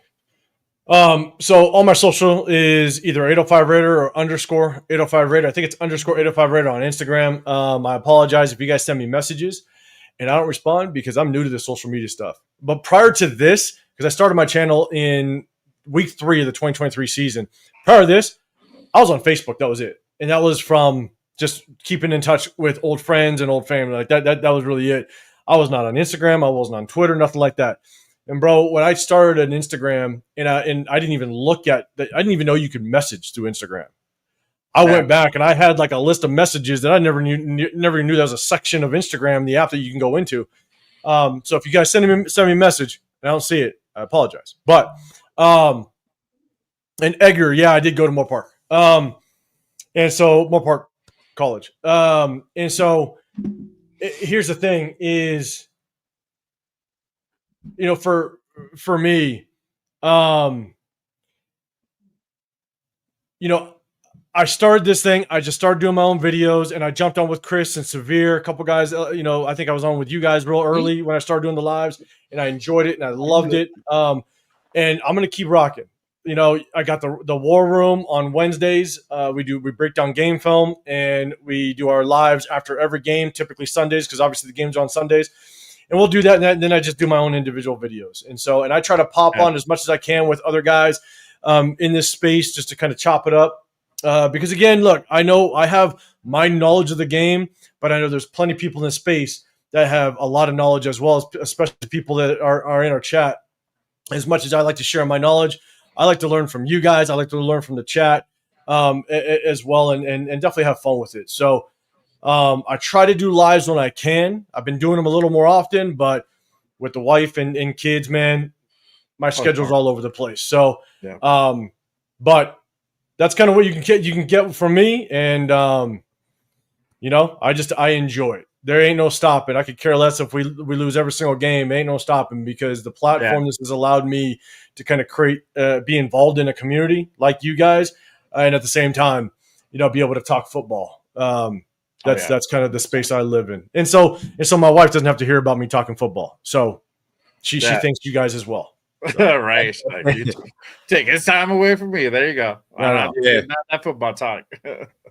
Hey, but it's always love for 805, man. I know you probably are. You guys going live today on War, or that's tomorrow? No, that's gonna be tomorrow. But I will be live tomorrow morning. I'm gonna go over to that. I'm gonna go over to the bar again. It's the Raider, the Tailgater Tavern. It's a few blocks away from J Lot to the west. I'm gonna go over there probably around 8:45. I'm gonna go live. I'm gonna grab a pitcher, chill out. I'm gonna go live for about an hour. Definitely try to break down this Titans game. And then I'm going to walk over to J Lot, link up with Leo.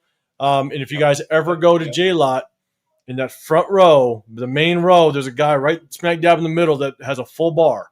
Go check out my guy. All he asks is for just a couple donations if you can throw something. But, bro, he throws out a full bar, has fun. Bro, I always hit him up. Last time, like when I was there for the home opener, I'm like, oh, everybody's like giving like cash. And I'm like, oh, man, I had to do a barter. I'll trade you a sticker for a shot. And then, like, next thing you know, like, I see, like, further down his bar, he had the Venmo. I'm like, damn, I could have Venmoed that dude. I felt bad. I didn't want to take no free drinks, bro. And that's all. But shout out to that dude. That dude has a fire setup at J-Lot. So I throw him a couple 20s. I grab a couple beers. And I'm like, hey, bro, like, I appreciate you. You know what I'm saying? So, yeah, if anybody goes to the games, go get a drink from him. And instead of paying $24 in the stadium for a beer, give the guy a $10 bill. You know what I'm saying? And show him some love for his effort. Show some love for sure. That's fire, bro. That's fire. So gonna be tough, man. Love it. I hope you have fun tomorrow. Hopefully the Raiders win. So everybody has hopefully, man. That'll be dope. But again, we always appreciate you pulling up and tapping in with us. But hey, really quick though, I do have to go ahead and kind of put this out there. Unfortunately, this will be the last show for me and Rundown. Rundown's going to go ahead and kind of shift gears, put some time with the fam. Got some. He got some education. School things I got to do, bro. Yes, sir. Much respect for that. I'm trying to go for my master's. You feel what I'm saying? So, I got to have some time to really agree. Anyway, shit. I mean, the Raiders ain't winning anyway, so fuck it. Might as well get my education. Might as well get my education right while I can, man. I'm trying to do some things with this and some other things. So, I got to have a little time to focus. But y'all still gonna see, some rundown content, but on the weekends, I got to dedicate some time to fam if I'm going to be doing school and all that.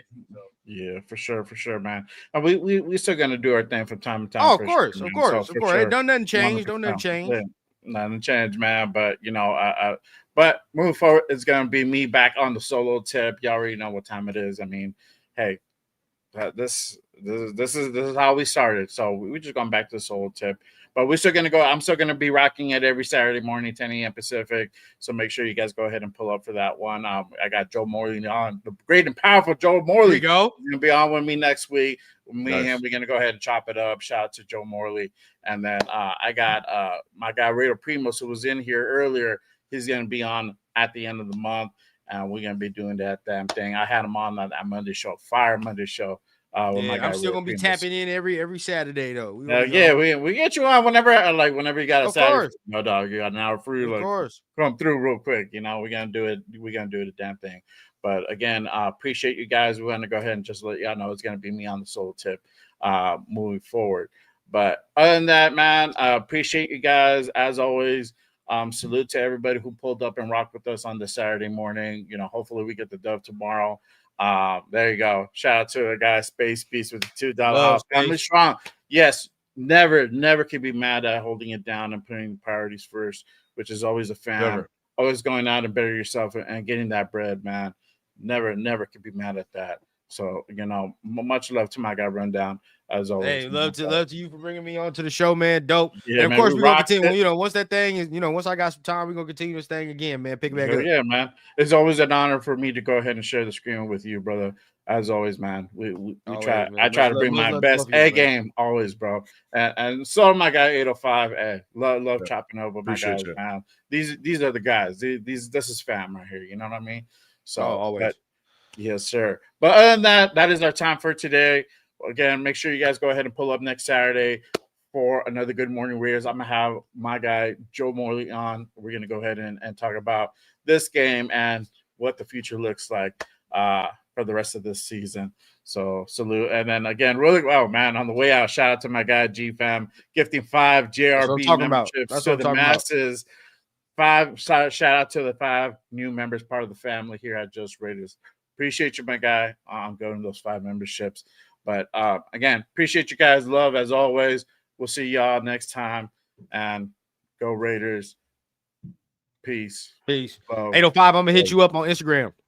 Let's do it. There you go. Right. There you go. All right, y'all. All right. What? Peace. Love. 1.